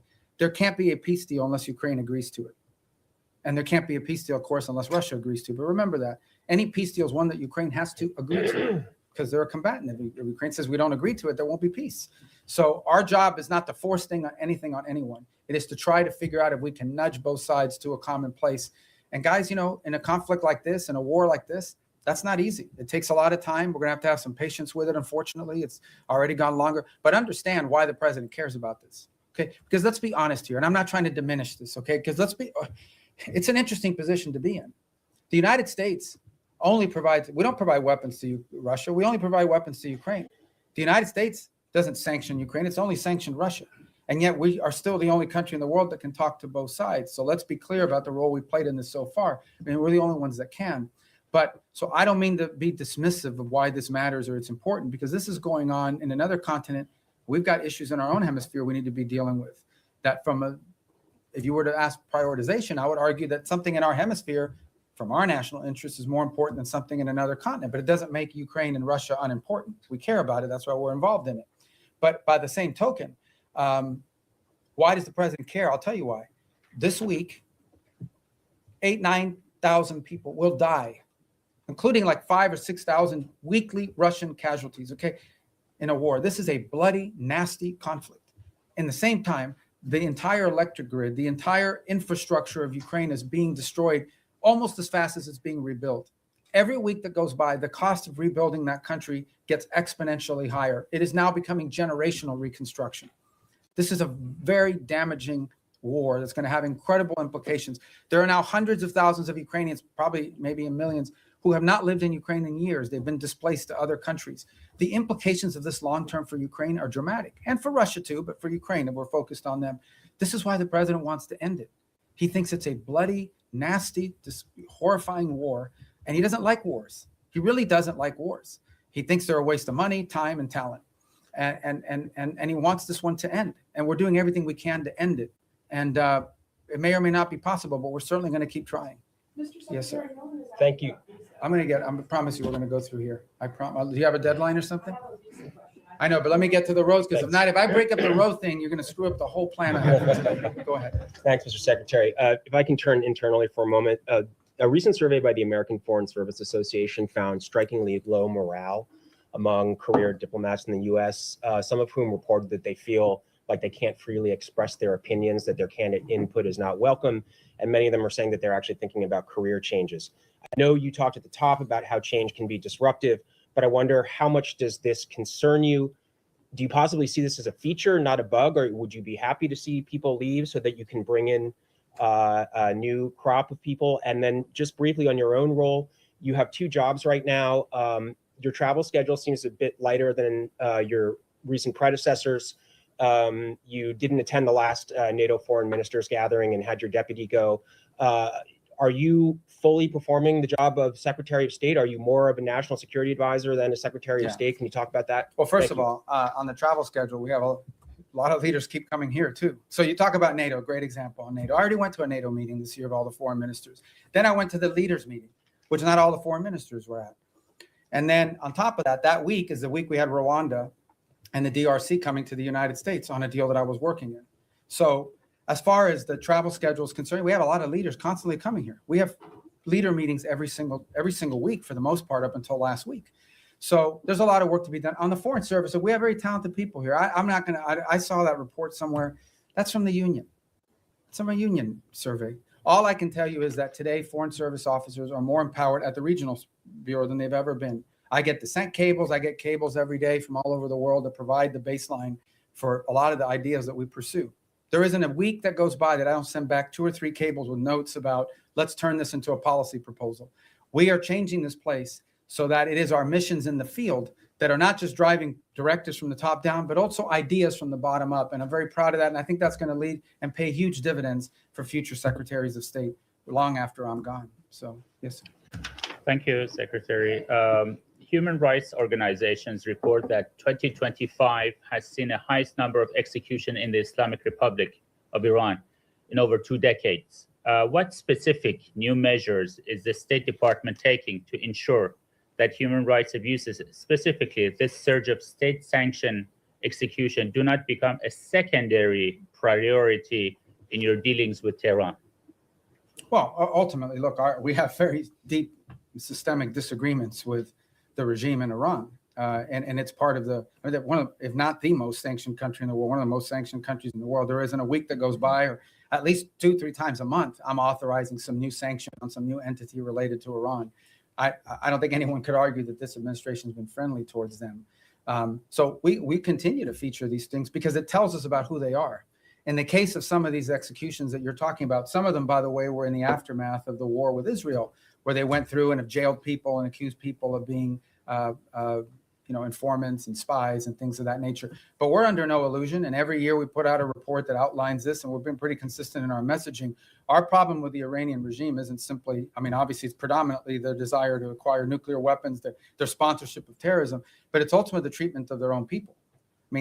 I said it in my hearing a year ago in the Senate. I say it now. I know of no nation on earth where there is such a difference between a regime that governs the country and the people who live there every single day. That regime is not reflective of the people who live in Iran, who are the inheritors of a proud and long cultural legacy and a proud history. And then you've got a clerical radical regime that has driven and taken the wealth of that country and used it not to enrich secure their people and their future, not to make sure they have enough water and electricity. They've used their money to sponsor terrorist organizations all over the world. That's what they've used their money for. So we're going to continue to consistently point that out. Secretary, second. I'm sorry, I got to go because I'm getting everybody today. Regarding Europe, you said that Europe was not going to be able to mediate between Russia and Ukraine. There's been some disengagement. There's some push within the European Union to either not comply with the increase in defense spending that the United States has been promoting, or also some European countries like Spain promoting closer ties to China, or going to China, or inviting more investment from China, or even Chinese technology in critical infrastructure. Are you concerned at all about this path? And no, the countries made a commitment in NATO at a meeting I was at, where they made the 5% pledge, which is a dramatic and historic pledge, with the exception of Spain, of course, who didn't make that pledge. And we've had no indication from any of the countries that agreed to that they're not going to do it because it's in their own interest. It's in their own interest. Bottom line is, increasing their defense capacity is in their interest because it's their defense. As far as like opening up the China, look, one of the biggest problems Europe faces is they're being flooded with cheap Chinese goods, including Chinese cars. They're being flooded. Their own industrial base is under attack by unfair Chinese practices economically. So, I don't know about the rhetoric you're pointing to or the examples, but that's a threat that Europe faces, and they need a rebalancing as well. They're also, like we are, experiencing disruptions to supply chains and things at the economic realm that are very problematic and dangerous for national security. So we would expect them to act at their national interests, both continentally and individually as their own countries. All right, we got to speed it up. Yes, ma'am. Hi, Annalise Nielsen from Sky News Australia. In your national security strategy, you've warned Europe about civilizational erasure. When you've been watching what's been happening in Australia with the rise of anti-Semitism and our government's response to the Bondi massacre, Our prime minister's dodged direct questions on Islamic extremism, but then unprompted evoked right-wing extremism as a threat. Do you have any message to Australia about civilizational erasure, and why is America watching? Look, I just think it's very simple, and that is that any mass migration is highly disruptive to any country. We talked about it here in the United States. When you experience mass migration, I don't talk about immigration, I'm talking about mass migration. Okay, mass migration is a negative thing. It's not positive. And it's very difficult for any society to absorb and assume hundreds of thousands, if not millions of people over a short period of time, especially if they come from halfway around the world. There are cultural and assimilations issues related to that, et cetera. And so these are concerns that it's concerns I have about our own country primarily. It's been a priority of this administration to address this. But I think it's a growing concern in Europe. I mean, there are other voices in Europe and obviously in Australia as well that have expressed concern about this. These are facts. This doesn't make you anti-anybody. What it makes is you do have, as a sovereign country, the right to control how many people you absorb, how many people you allow in, and who those people are. This is a very basic sovereign right. Okay, it doesn't mean you don't allow any people in. There are people coming into this country every day to visit, to work, to live permanently, but you have to know who they are, and you have to have some limits and controls over what those numbers are. And obviously, because of some of the things we've seen, mass migration over the last decade has been highly disruptive, not just to the United States, but also to continental Europe, and in some cases in the Indo-Pacific as well. So I just think this is a real challenge that multiple Western advanced industrialized countries are facing. And I think it's pronounced in parts of Europe as well. And obviously, at least on the basis of your question, appear to be a challenge as well in Australia. All right, to the next row. Yes, ma'am. Are you not? Hold on, Andrea, right behind you. I'm going to get to everybody. Go. Yeah. Oh, I just wanted to ask. You don't have a question? Okay, no, I'm kidding. Go ahead. On Ukraine this weekend, the meetings with the Ukrainian delegation and the U.S. delegation, are you planning to participate? It's in Miami. Meetings? They're starting today and tomorrow. I may be there tomorrow for a portion of it.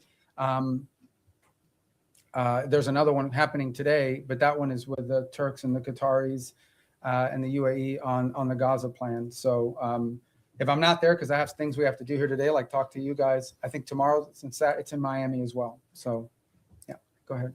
Yes, sir. Thank you, Mr. Secretary. Timothy Inarozzi with the Washington Examiner. Going back to the previous question about Europe, and I believe the Sky News reporter referenced civilizational erasure, which is a term that has been used by both the White House and the State Department. Both the White House and the State Department have made kind of recurring overtures to Europe as a civilization that is in some sort of danger and that should join with the United States as a sort of Western civilizational bloc. And it seems to be a recurring priority.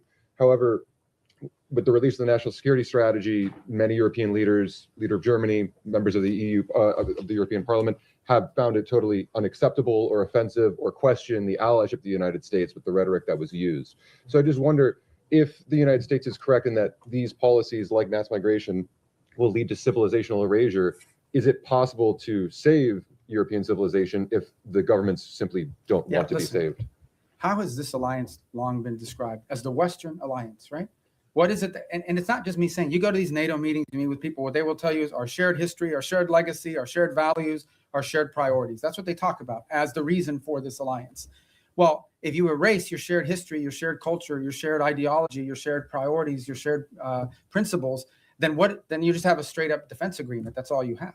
So what I'm trying to point to, and what we've tried to point to, is very simple. That is at the bedrock and at the cornerstone of our relationship, with example, with Europe, is the fact that we do have a shared culture, a shared civilization, a shared experience, and shared values and principles on things like human rights, on freedom, on liberty, on democracy, on all sorts of on the rights of the individual, all these sorts of things that we in this nation are the inheritors of in many cases, because many of these ideas that led to the founding of our country found their genesis in some of these places in the Western Alliance. If you take that away, if that's wiped out because for whatever reason it's no longer a priority, I do think it puts a strain and threatens the alliance in the long term and in the big picture.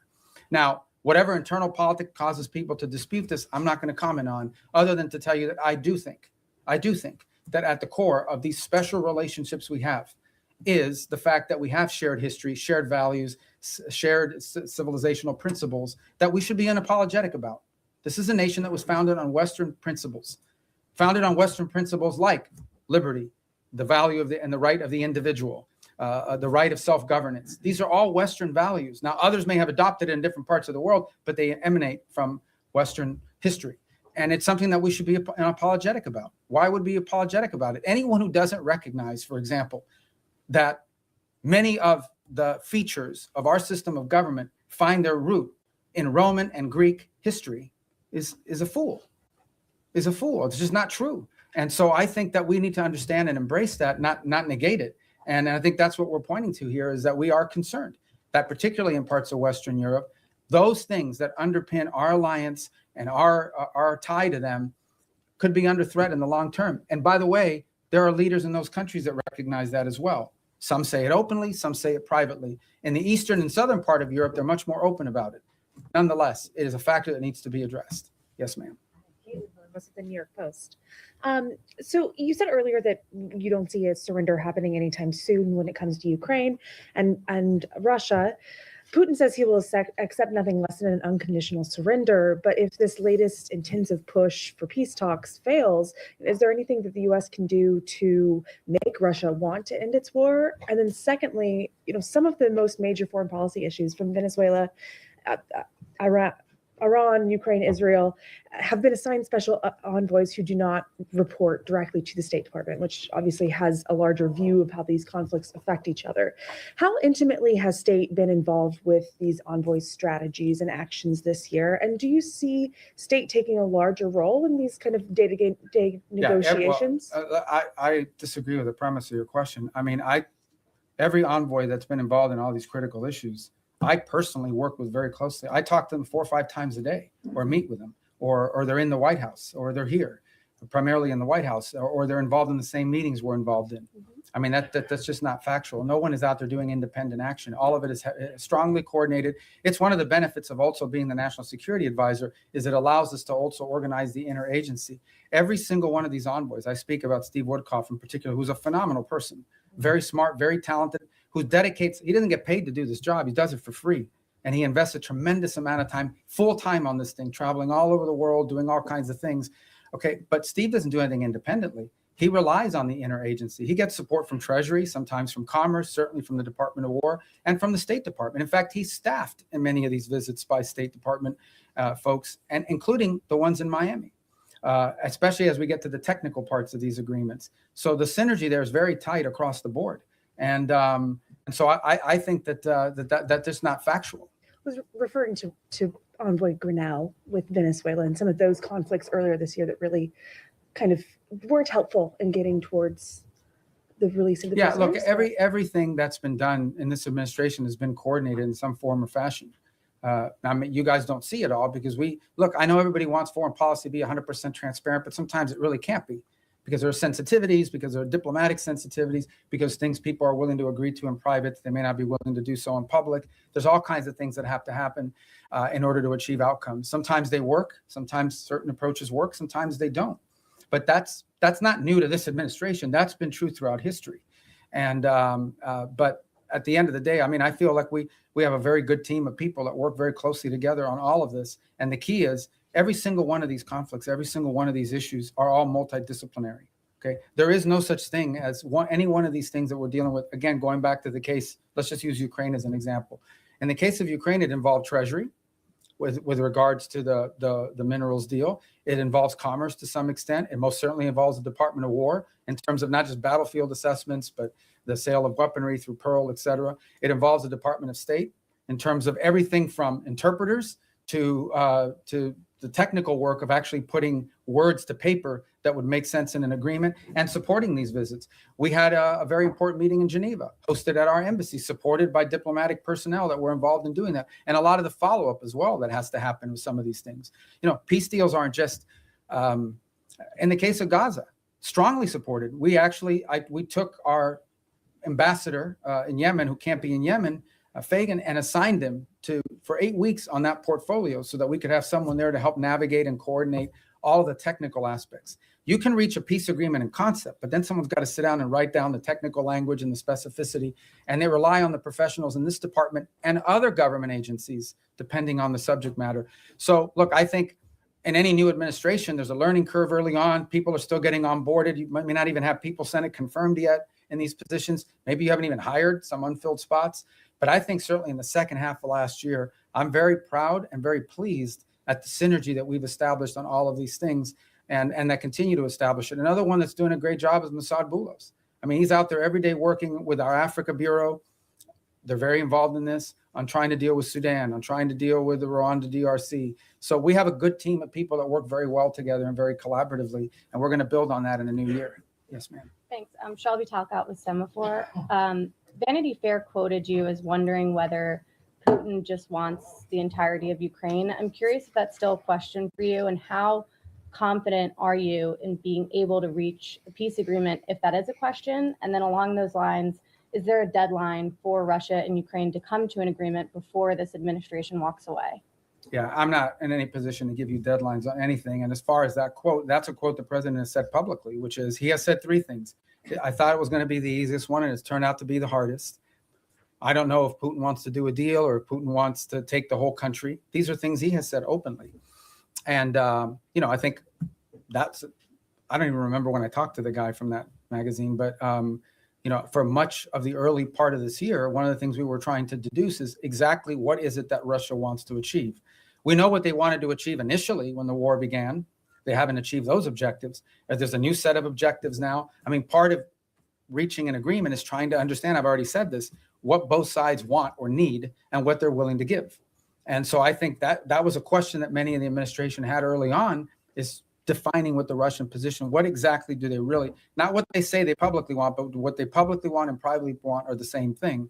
That's part of the, and the same is true on the Ukrainian side, by the way. What could they actually live with? What's acceptable? What's not acceptable? What are their red lines? That's how you put a deal together. You have to sort of figure out if the two sides overlap at some point. Sometimes some deals are just not ready. Sometimes the timing is perfect. You have to put it together. If you look at what happened with Gaza, that looked intractable. And then a series of events occurred that made it possible. That, for example, the strike inside of Qatar that the Israelis took at the time, was a sort of a dramatic thing. But in some ways, it sort of set in motion a sense of urgency to bring this thing to an end before it spread. So sometimes you just have to be ready for a change in circumstances or conditions that allow progress to be made. But these things are hard to do. They take a lot of time. Sometimes it takes some patience. It's just unfortunate that that every day that goes by, more people are died and more people die and more things are destroyed.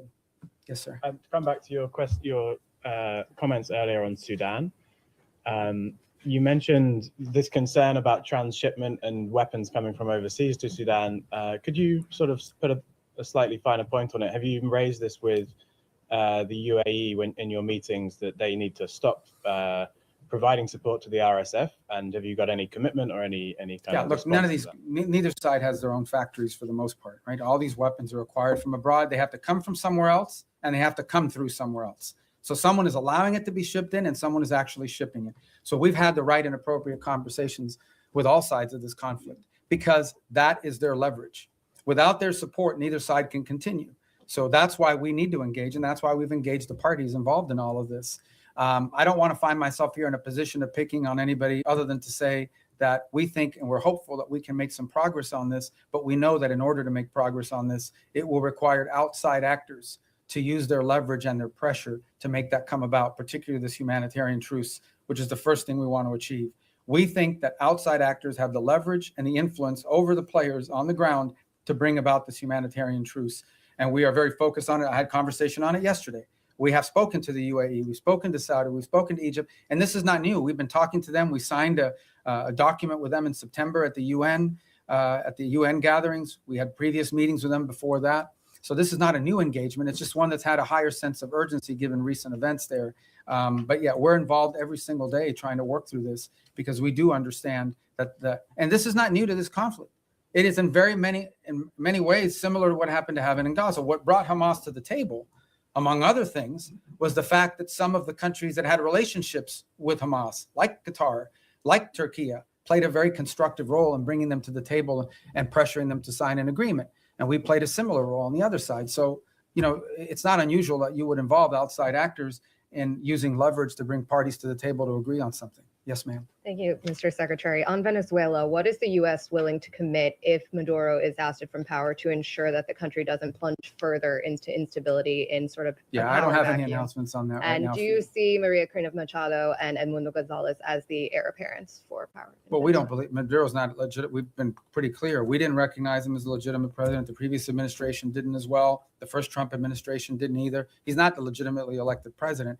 They had an election last year that was stolen and everyone knows it. Even all the countries in the region know it. And but you know, I don't really have anything to add other than what I've said today with regards to Venezuela. Thank you, Mr. Secretary, for doing this. According to a poll by the Reagan Institute, 62% of all Americans support the use of military force against suspected drug traffickers in the Caribbean. And among MAGA Republicans, 90% support the military use against suspected drug traffickers in the Caribbean. So how does the State Department view or analyze these figures? Yeah, I mean, we don't do foreign policy by poll, and our job is to carry out the directives of the president. The president was elected. Donald J. Trump was elected the president of the United States, and he promised that if elected, he would go after drug cartels, and that's what he's doing. He is keeping a promise he made to the American people upon which they elected him to be president. He told them he would protect this country, and that's what he's doing. And he told them he would go after drug cartels, and that's what he's doing. So it doesn't surprise me if that poll is accurate, because the president's simply living up to the promises that he made when he ran for office. Yes, ma'am. Mr. Secretary, on Gaza, you've said repeatedly in this room now that this is peace is a process, that phase 2 could take next 2 to 3 years. Is there a possibility to fully implement? You can't implement. build buildings in one day. Right? Is there a possibility in your mind that the status quo, more or less as we see it now, with this sort of insufficient flow of aid, periodic violations of the ceasefire by each side, a lack of reconstruction, and of course the absence of an international security force, that this could potentially continue more or less through the rest of the president's term? And if not, I'm not asking for a date, but I think we'd all like to know. We've heard from the president and yourself that there are all these countries that want to join the international security force. When will they deploy? Are we talking in the next year, in the next couple of years? And is there a certain amount of time that could pass, at which point the administration, without an ISF, at which point the administration would green light or will green light Israel to resume its war? The way to answer that question is this way. No one is arguing that the status quo is sustainable in the long term, nor desirable. And that's why we have a sense of urgency about bringing phase 1 to its full completion, which is the establishment of the border peace and the Palestinian Technocratic Authority or organization that's going to be on the ground. And then the stabilization force comes closely thereafter. Once we've established that, we have a lot of confidence that we are going to have the donors for the reconstruction effort and for all of the humanitarian support in the long-term building in phases 2 and phases 3. We just don't think that we're going to get to phase 2 or phase 3. We don't believe that we can have a successful donor conference, just as a real example, until people know they want to know who's in charge, and they want to know that there's security. Okay, they want to make sure that who's going to pledge billions of dollars to build things that are going to get blown up again because a war starts. So they want to know who's in charge, and they want to know that there's security, and that there'll be long-term stability. So no one would argue that what we have in place now is sustainable in the long term. We have to get to the completion of phase 1. I am confident we will, within the time frame necessary to make it successful. It's just not today, but hopefully very, very soon. We've made real progress. We made progress as late as yesterday in additional names for this Palestinian organization that's going to be the technocratic organization. So I think we're very close. I think we're going to get there. I'm optimistic that we're going to be able to get through phase 1. And then what I meant about taking years for phase 2 or phase 3 is not years to start it. I'm just being, to rebuild a place, to put buildings and rebuild an economy, it takes time. You'll have the donors, but you still have to have the equipment. You got to build, you have to do all that sort of thing. This is a long-term project. Phase 1 is not a long-term project. It has to happen. I'm confident it'll happen within a time frame that makes it successful. We're very committed to it, and so is everybody else. Everybody else in the region understands that there is no plan B. If this doesn't work, plan B or what's going to happen is a new war, and no one wants that. No one wants that. So, Mr. Secretary, are you going to be able to tell us in the next year who is going to secure Gaza? And it'll have to happen. Who is You're going to talking about the disarm? stabilization force? Yes. Yeah. That'll have to happen much more than a year from now. That is the completion of phase 1. When we get through the establishment of the stabilization force, border peace, Palestinian group, stabilization force. All those things happen, boom, boom, boom, 1, 2, 3. They have to happen very quickly, not a year from now. This is something we're aiming at very soon. It has to. It's what we're focused on right now, like a laser. All right. Yes, sir. Secretary, thanks for all the time. And it's not going to be 4 hours, I promise. It's an hour and a half. You see the press corps is hungry for engagement here. I hope the State Department will return to regular press briefings soon. You got a great spokesperson's unit over there that's more than capable of handling it. A couple quick questions. The president directed you through executive order to explore sanctions of sectors and chapters of the Muslim Brotherhood. Qatar is ground zero for the Muslim Brotherhood. This administration obviously has a very close relationship with the Qataris. How do you confront the Muslim Brotherhood without confronting the Qataris? That's my first question. Second question is on UNRWA. There's a report that the State Department is in deep discussions about possibly sanctioning UNRWA. What's your mindset on that? And do you feel there is any role for UNRWA absent humanitarian aid delivery in the future? I think we can deliver humanitarian aid without UNRWA. I think UNRWA is a corrupted organization that's unsalvageable, period. And I think our policies reflect that. On the first point that you talked about, I think we'll have some announcements, and not today, early next week, on Muslim Brotherhood. Designating groups there's a series of internal steps, despite what people may or may not perceive. There are things we have to meet, criteria we have to meet, information we have to have, boxes we have to check, legal reviews that have to happen, and that takes time. So, but I think there'll be announcements very soon on that, probably as early, if not today, early this next week. Do you expect pushback from the Qataris? Well, I'm not going to comment on which segments of the Muslim Brotherhood. As you know, there are different chapters, for lack of a better term, and individuals spread throughout the world. But the president's issued his executive order, and we're working through the execution of it. And we'll get to what we need to get to. A lot of this obviously depends, from a legal review standpoint. You have to have certain information that you can cite in order to justify the designation. So we're working through that. We'll have some announcements next week, and they won't be the last announcements that we have. Yes, sir. And Mr. Secretary, thank you for doing this today. This conversation between my colleagues and yourself paints a seemingly chaotic and hostile world at times. So very simply and generally put, what do you believe is the biggest threat facing the United States today? I don't know we live in a world where we have a single threat that we can identify. I think there are multiple things that you look, both short-term and long-term. As I pointed to in the hemisphere, in our own hemisphere, closest to home geographically, it's the rise and the power of transnational criminal terrorist group who are destabilizing nation states throughout the region and pose a direct threat to the United States through overthrowing governments, destabilizing these governments, leading to mass migration, and certainly the trafficking of drugs, and also providing fertile ground for potential, outside of hemisphere actors to act within our hemisphere in the long term. That's a major threat. I think we face some challenges. And we know the United States industrial base, the United States supply chains become dangerously dependent on other countries for many of the things that are elemental and critical to our, not just sustaining what we have, but building the economy of the 21st century. And so building up our industrial base and diversifying our supply chains are a critical threat that the United States needs to confront. I think related to that, not directly related to the Department of State, but somewhat related to the United States, is building up our defense industrial base as well. One of the challenges that we face, and so does much of the world, in the West, is the ability to build weaponry at a scale and scope necessary, not just to deal with the threats of today, but to innovate and develop those tomorrow. It simply just takes too long to build up defense articles, get them to market in a timely fashion. And not only do we complain about that, but we have allies who want to buy things from us that we just haven't been able to produce fast enough. And so the president's made that a priority to confront. I think beyond that, I think you would argue that in the big picture, long term, we have to understand that the United States has interests in every part of the world that are related to these two threats. In the case of Africa, we see countries that have extraordinary opportunity to develop economically, the youngest population in the world. And the United States wants to have relationships, both commercial and personal, with many of these nations as they emerge in their own right into an era of prosperity. We want to be there to help assist in that if possible. We want to make sure that American interests are taken into account.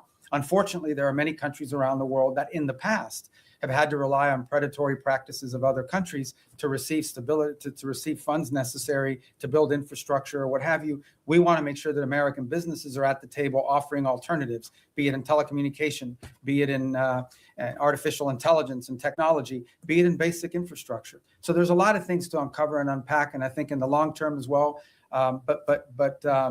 And I think our national security strategy reflects a lot of this. So I wish we lived in a world where we had one major threat. Many of these are interrelated. Yes, sir. Thank you, Mr. Secretary. I was going to ask my questions in Calibri, but since you do not communicate that, I speak Times New Roman. I am. I'm going to ask in Times New Roman instead. Sorry about the Dolphins. That's all right. I know that you don't want to predict anything, but whether you're at these meetings in Miami, obviously not today, but maybe tomorrow, do you think that there's any chance of having some kind of announceable progress before New Year? In other words, are we going to be working on New Year's Eve? We might be, if it's necessary and productive. You know, we're going to work as long as it takes. Okay. And by the way, these are the meetings you know about, but there's talks going on every single day. There was a meeting earlier this week in Berlin. There's phone calls every day. There's phone calls every day, be it with my counterparts that are national security advisors, or my counterparts that are foreign ministers, or what Steve is engaged in, or what Jared's been engaged in, or what even at the diplomatic level, some of, you know, there are days where it's Matt Whitaker, over our ambassador to NATO, that's involved in a conversation, or one of our ambassadors, ones in nation states that are relaying back a conversation or involved in one. So there's work happening every day, all the time, probably around the clock. Not just on Ukraine, but on all these other things. Okay. And then so, just but these are the meetings you know about, and everybody kind of focuses on them as big events, but there's work happening all the time that lead up to those meetings and follow those meetings. As far as predicting a timeline, look, I'm not going to do that. This is a difficult task. It's an important one. We're focused on it. We want to get there as soon as possible. Okay. So, and then obviously Gaza and Ukraine are still works in progress, but of the peace agreements that have been reached so far, 2 of them are in obvious trouble, right? You know, obviously which ones they are: Cambodia, Thailand, DRC, Rwanda. In retrospect, and I know that work is being done to try and resuscitate these, but in retrospect, do you think that the administration, the president, but also others, declared victory on these No, two early? I mean, this fighting, for example, with Thailand and Cambodia did stop. Both sides have made commitments in writing that they signed. Those commitments today are not being kept as a result of both sides claim grievances against one another. And so the work now is to bring them back to the table. The ASEAN ministers will be meeting on Monday. I had a call yesterday with my Thai counterpart and intend to do the same. And we've been involved, the president, conversations this weekend. And our hope is between now and Monday to work to bring everybody back to compliance with the agreements that were made. In the case of the DRC and Rwanda, we have signed commitments from both sides. Those commitments are not being met. But at least we have the signed commitments. We now can hold people to something and we can push them. And in that case, by the way, for example, in the case of Rwanda DRC, as a good example, not only have we been engaged, but we have asked our friends on the Hill, both Republicans and Democrats, to also engage in conversations of their own with these leaders so they understand this is a bipartisan, multi-branch of government interest in this topic. But the good news about both of those is we have signed agreements. At least we have something we can push them towards compliance on. But as I said, in many of these cases with peace, you sign a peace deal, there's compliance, something happens, they fall out of compliance, you got to bring them back, you got to try to push. But at least you instead of negotiating something new, you're simply trying to now push people back to compliance with what they already agreed on. So I think these were achievements. In the case of Cambodia and Thailand, it actually did stop fighting. It has now restarted, and we are working hard to push everybody back to compliance. And we are cautiously optimistic that we can get there by Monday or Tuesday of next week. We're hopeful. But there's more work to be done to that point. All right. Thank you. Mr. Secretary, you've said, including here today, that Maduro doesn't honor deals. How can the U.S. achieve the goal that you're describing of stopping the drug traffickers and the terrorists without Maduro leaving, number one? And number two, a topic that hasn't been asked about yet, State Department officials have recently met with visiting AFD officials from Germany, and we're hearing from AFD members as well as analysts who see the national security strategy as an effort by the administration to endorse the AFD. Can you share anything about the views of your views or the views of the administration on the AFD? Yeah, I mean, on the case of Venezuela, I mean, I've answered it repeatedly now. I can only tell you our national interest is ending the flow of drugs towards the United States and these terrorist activities that are occurring that include cooperation with these gangs. Beyond that, I'm not going to speculate on what leads us to that outcome, other than to say that we're very committed to reaching that outcome. We meet with a broad array of political actors in multiple countries all over the world. They come, they visit the United States. We want to know who they are. We want to meet with them. We want to hear them out. As I told you, we have a president who generally does not view meeting anyone as a concession. So there are broad political actors. We've met with broad political actors from different parts of the Western Hemisphere as well, and broad political actors from different parts of the world. So I think it's important, and part of our job is to understand the full political spectrum of countries around the world, including countries we have alliances with. I would say that many of our allied countries, they meet with Democrats and Republicans. and sometimes libertarians or whoever. I mean, political figures that travel overseas, they also have meetings with them. So part of the job of the State Department is to inform the administration about sort of the internal political dynamics of the countries that we have alliances and partnerships with. Because in the end, we don't know what the outcomes of elections are, but understanding that the internal political climate of individual countries is a key part of determining how we approach and pursue public policy in partnership with them. And that's why, you know, we've had recent elections here in the Western Hemisphere, and we've met with multiple people that are running. Meeting with them does not mean we're endorsing them for president of Bolivia or president of Chile, but we do want to know who these people are and what they're about and what they're thinking, because it informs our work. And by the way, so, you know, we do that from the embassy as well. I mean, we get a lot of the cables I have is a meeting they met with someone who's going to run for president in 2 years. That doesn't mean we're endorsing the person, but we should probably know a little bit about them in case they win. And even if they don't win, if their party has votes in the parliament or votes in their legislative branch, that's an important factor to consider. Yes. Thank you. Some key European and regional allies say they're limiting intelligence sharing with the United States because they're worried that the boat strikes violate international law and they don't want to be involved. Doesn't that strain these relations with key partners that you say you need in order to do these broader security efforts in the region? No, it doesn't. I mean, ultimately, at the end of the day, I'm not going to comment on intelligence matters. Look, every day I read stuff that's just not true. Every day. I'm not telling you guys are being, but you guys are being lied to sometimes. Like, sources will come to you and tell you things. Just because they have a government email doesn't mean that they know what they're saying. Maybe they just want to sound important. Maybe they have other incentives. I'm not opining about your question in particular. I'm just writ large, but I'm not going to talk about intelligence matters.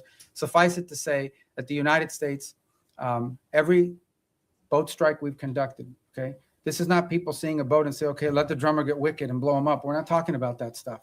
We are presenting every single one of these is justified. We know who's on those boats. We've been tracking them from the very beginning. We know everything about them. Okay, there are boat strikes we don't take because they don't meet the criteria, the legal criteria.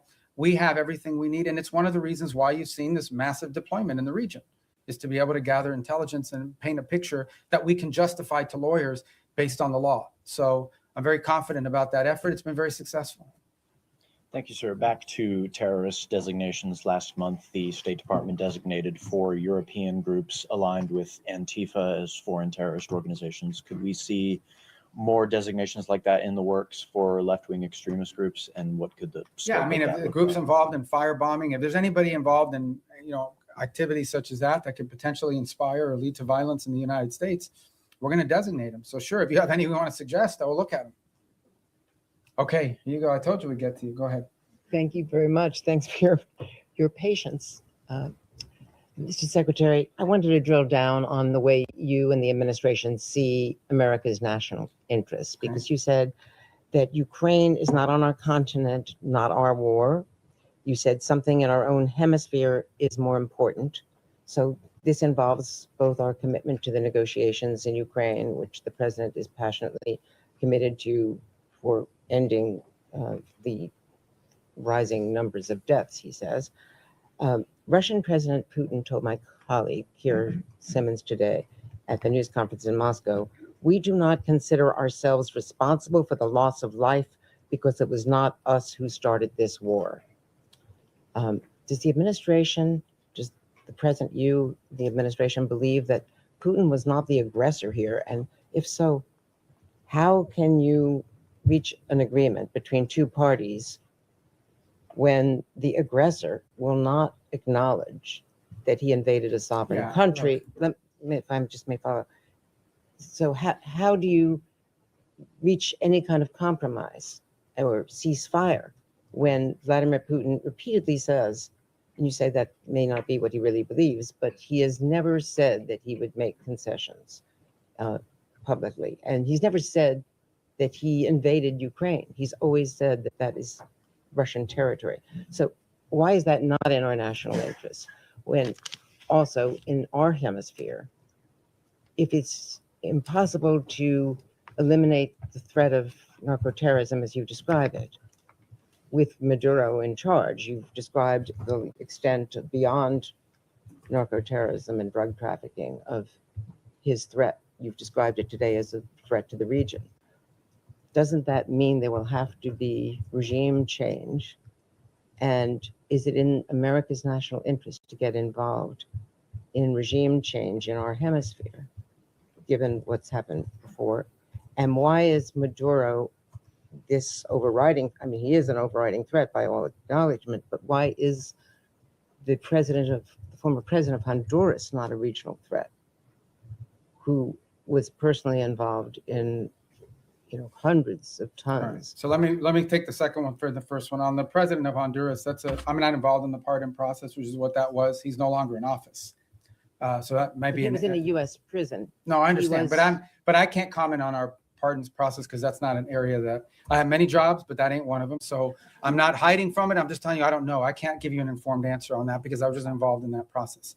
As far as the question of Maduro and his impediment, look, I've just made the observation that it's hard to make a deal with someone. Everybody says, everybody says we should go to negotiation. All I'm observing, I'm just saying all I'm observing is he's never kept any of the deals he's made in the past, which makes it difficult to consider making one in the future. Beyond that, I'm not going to speculate about what might or may not happen. Ultimately, I can tell you what our goals are and what our interests are, and that's how we've defined them. Well, in 2019, didn't he get bailed out by Cuban military, Cuban intelligence, outside forces? And so ultimately, with this blockade, is this partly, yes, Maduro, but partly to get at Cuba and Iran and the recipients of this sanctioned oil? This action on the boats, these are sanctioned, but these are enforcement actions. That's what they are. They are existing sanctions. And therefore, 80% of their oil is shipped through ghost fleets. Okay, so we understand what we're talking about here. We are talking about boats that are basically privateers, okay, that are flying under false flags, that turn off the transponders, that spoof their true location. They are hired to evade sanctions. We are simply enforcing sanctions. Every one of these has a court order attached to it. We go to a judge, the judge issues the warrant, we're executing. These are enforcement actions. That the fact that they happen to impact a terrorist regime, is a good thing, but they are enforcement actions, and we are conducting enforcement actions. On the case of Ukraine, no one has said that Ukraine is a zero in terms of our national interest. We have sold them billions of dollars worth of weaponry. We've provided them in previous billions of dollars worth of weaponry. We continue to provide them intelligence support. And we have sanctioned. The president has sanctioned the Russian Federation. He issued oil sanctions. All the oil sanctions everybody wanted him to do, he did them. He did them a month and a half ago. All I'm saying, now you point to all the stuff about, does Putin say this? Is Putin? That's why this issue set is difficult. I'm not claiming anything other than the fact that we understand it's difficult. We understand that you're not going to have a deal unless both sides have to give and both sides have to get. Both sides will have to make concessions if you're going to have a deal. You may not have a deal. We may not have a deal. It's unfortunate. The U.S. should walk away from that if it is not a prime region interest, because it's not in our continent. That's not my decision to make. Ultimately, the president will make a determination if and when he feels like further U.S. engagement is no longer productive or serves the national interest. That's a decision the president have to make. I can't speculate about that. All right. Yes. Mr. Secretary, a question for you on Venezuela and then quickly on Ukraine. You mentioned Maduro was not the only one indicted by the United States in the Southern District. Does that mean it is U.S. policy that not just Maduro, but his top regime lieutenants, cabinet members, that they all must exit? Yeah, no, I point to the indictment simply as when people say, well, how do we are alleging that he is, and I guess, you can describe it any way you want. I just want to make clear, this is not something we came up with. Right. We're basing it on a federal indictment and a superseding indictment. Cabello's in there. Yeah, a bunch of people are. And so, but what it proves is, and the reason why I raise the indictments is because the indictments are the point of the $50 million reward. And I believe the $25 or $10 million reward for Cabello and for others. My point is that this allegation, this claim that the Maduro regime is a narco-terrorist organization is not on the basis of political talk or speculation. It is on the basis of evidence provided to a grand jury in the Southern District of New York that returned an indictment. And that's why I point to those indictments. Can I ask you on Ukraine quickly? Because Russia has deployed its latest nuclear-capable missile system to Belarus, according to that country's leadership. We've heard from a number of European leaders, the Chancellor of Germany himself, that they think this era of Pax Americana is gone, that they are needing to prepare to be on a war footing because of the threat from Putin. Do you believe, does this administration believe today that Vladimir Putin will end his march on the eastern flank of Ukraine? And do you stand by our European allies against any kind of attack? Look, we have heard the same concerns from our allies in NATO. It's why we are in NATO. It's why we meet with them. It's why we talk to them all the time. I've spoken to Mark Rutte this year probably 40 times, and he's spoken to multiple people in our administration as well, multiple times. He's been here multiple times. He speaks to the president directly. It's why the United States basically is over 50% of NATO, both in troop commitments and in financial commitments as well. It's why we remain in NATO. It's why the president had a very positive visit in NATO. In the end, that's why we're in this alliance. And that's why Article 5 in the NATO alliance is important. And the president has reiterated that. We think it's a very strong deterrent against any of these fears or concerns that any of our allies in the region may have. And the president's been clear that we are committed to NATO, we're committed to the alliance, and our commitment isn't just rhetorical. Our commitment is in action, in the troops that have been deployed, in the monies that have been spent, in the capabilities that are located, in the cooperation and work that we do every single day with our NATO allies. The only thing we're asking for, which is not unfair, is for our partners in the alliance to improve their own capabilities. Because the more capable our allies in NATO are, the more capable NATO is. But We're are going to you keep saying doing these our allies part. are- We just want them to do more. And they've committed to do more. But these allies are saying that they are concerned now. Sure. And that's why we have NATO. So nothing has changed? Pax Americana, what the chancellor. Oh, I don't Germany know. said I don't know would why he's saying that. You'll have to ask him why he's saying that. The truth of the matter is that NATO is the key defense alliance and agreement that has provided stability on the European continent. We believe it is stronger today than it's ever been because our allies have committed to increase their own defense spending. The more capable our allies are, we've already made our commitment. We've been spending billions and billions and billions. It's the single biggest part of the largest government budget in the world is defense spending in the United States. So we've already done our part, and our part isn't just rhetorical, it's real. We have troops stationed there, we have capabilities there, we have weapons we've provided our partners in the region as well. We believe that if you want a strong NATO, you want your allies in NATO to be stronger. The more capable our allies in NATO are, the stronger NATO is collectively. And that's why we're very pleased to see them make that commitment of 5%, with the exception of Spain. And that's why the president left our NATO gathering earlier this year so enthusiastic about the future of NATO and about our role in it. And in fact, that's why the president's been working with NATO countries on the Pearl program, which is what's providing weaponry to the Ukrainians today. Go ahead. Secretario, gracias por su tiempo y por atendernos. Sé que esta es como la 10ª pregunta de Venezuela, pero quiero quedar claro con varias cosas. Primero, usted puede hacer una referencia al comentario que hizo el presidente Trump apolítico cuando dijo los días de Maduro están contados. Eso se refiere a días, semanas, meses. Esperamos un 2026 sin Nicolás Maduro.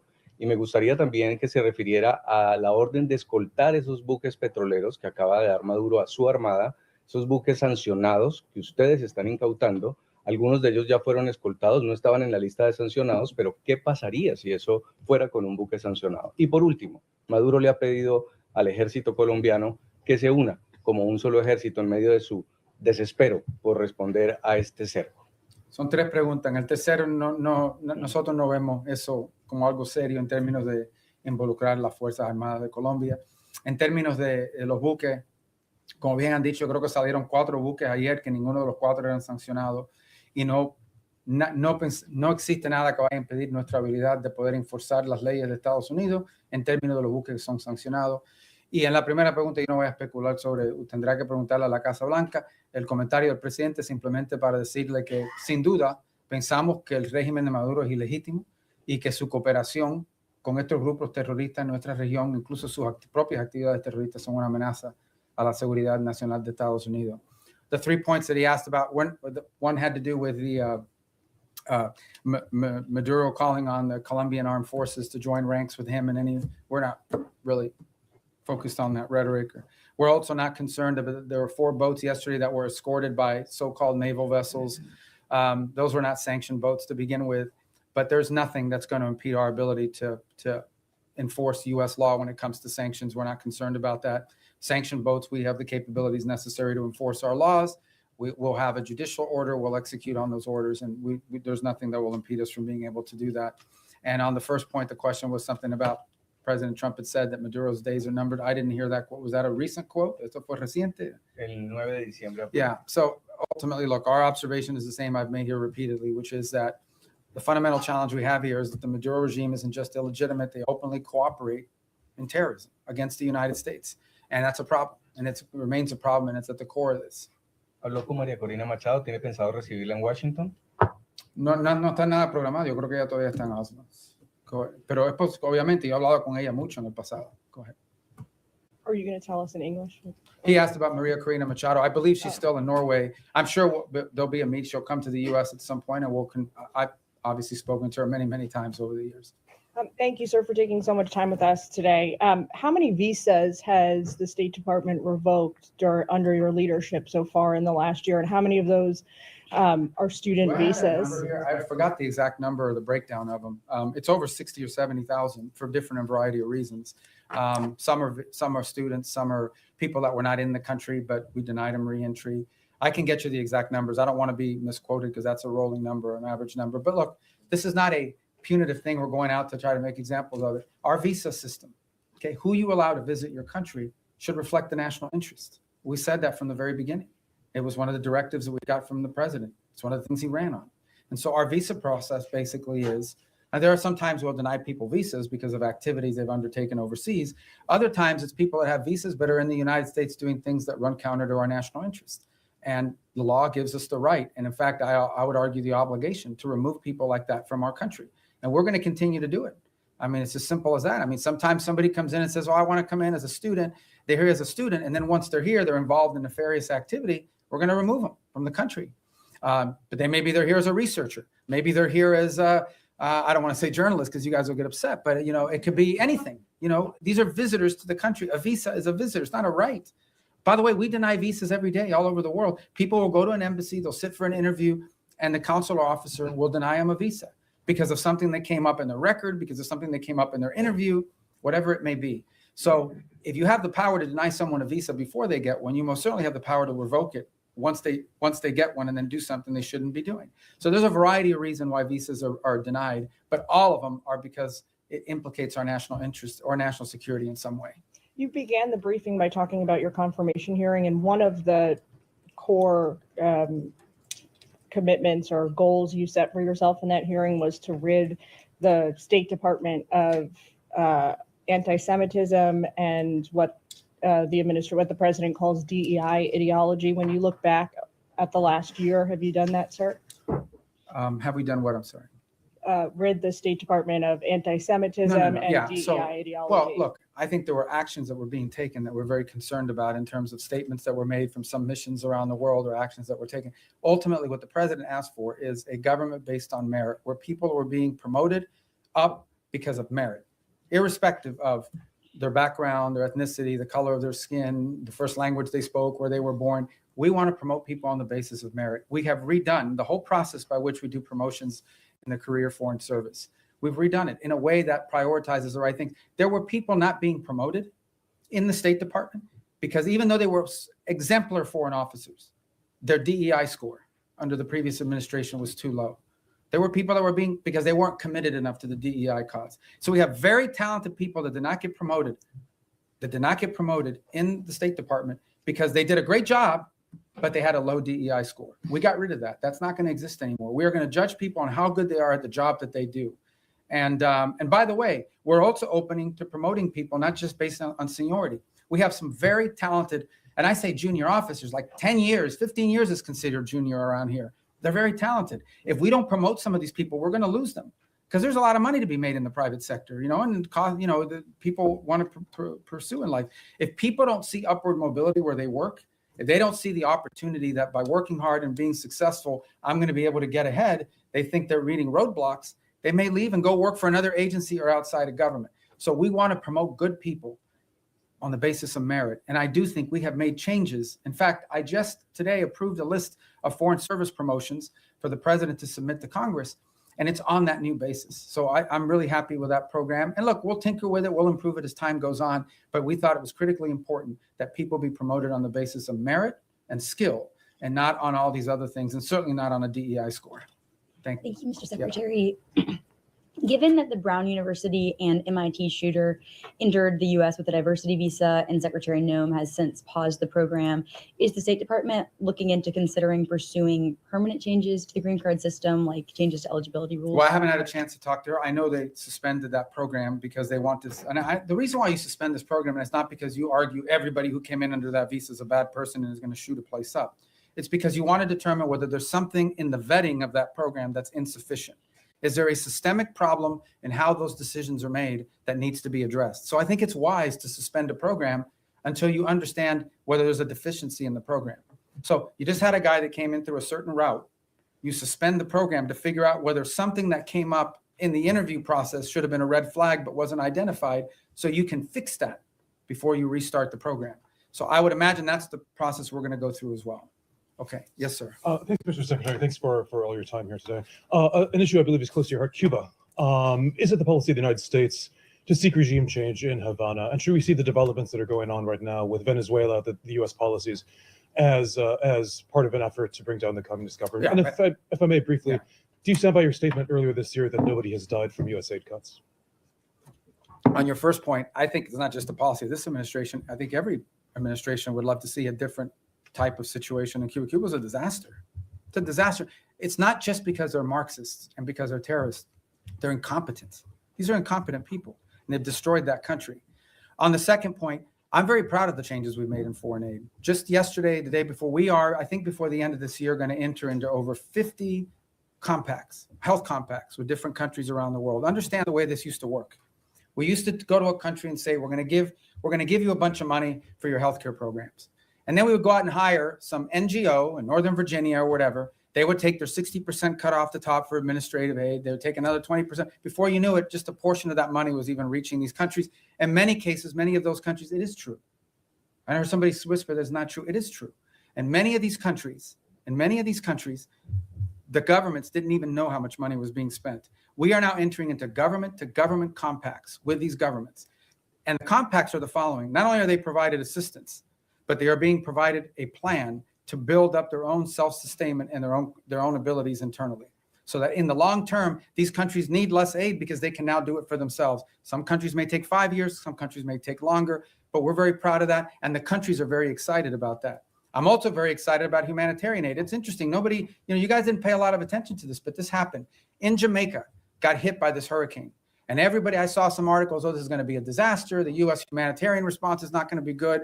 It was excellent. Perhaps one of the best humanitarian responses in recent memory in terms of what we were able to bring very quickly to bear in assistance to them, led by our embassy, but also led by the region. And by the way, it was also very helpful that we had a lot of military assets in the region that were able to assist in that as well. We recently had an event in Sri Lanka. Again, we were able to very quickly provide the assistance they needed. So it's still a work in progress. We're still building this out. But I think in the big picture and in the long term, when people look back at this, they're going to say that we redid foreign aid in a way that actually delivered aid more effectively and in a way that furthered our national interests, both. And a lot of it driven from the embassy level. The amount of control and power and influence that our ambassadors and our embassies will now have to help shape how foreign aid looks like in those individual countries is much greater today than it was when you had USAID sitting alongside them almost as an independent branch that oftentimes took actions completely divorced, completely separated from our broader foreign policy. Yes, sir. Thank you, Mr. Secretary. First, I want to ask a clarifying question regarding Venezuela. You mentioned you've spoken with the opposition leader repeatedly over the years. When was the last time you spoke with her? I don't recall. I mean, she was not in a place where talking was very easy. She was in hiding in Venezuela. Do you think there's a possibility we could be seeing a White House summit with her in any sort of future? I don't know. I mean, that maybe, I don't know. I mean, nothing's been planned. And then shifting gears a little bit, the State Department mentioned earlier this year some free speech concerns, particularly in Europe. What are some goals you have in regards to that in 2026? Any countries or certain efforts that you have? Well, I mean, broadly, we're concerned about any place, first and foremost, where American free speech could be implicated, right? Are we going to live in a world where some American puts up a social media post and then gets to some airport somewhere and is arrested? We're also concerned about the impact that some of their policies are having on our social media platforms. As you recently saw, X is facing this massive multi-million-dollar fine that they're going to have to pay, I guess, if they want to continue to operate. But I think more importantly, I think it touches on the broader question that was asked a little bit earlier. We all talk about how these alliances, in many cases, our alliances with our European partners are built on our common principles, our common values, as much as anything else. These aren't just a geopolitical arrangement. It is an alliance with like-minded countries with whom we share values and principles. And one of those values and principles, we hope, is freedom and the freedom of expression. And we're concerned that that is eroding. Okay, thank you, guys. Thank you.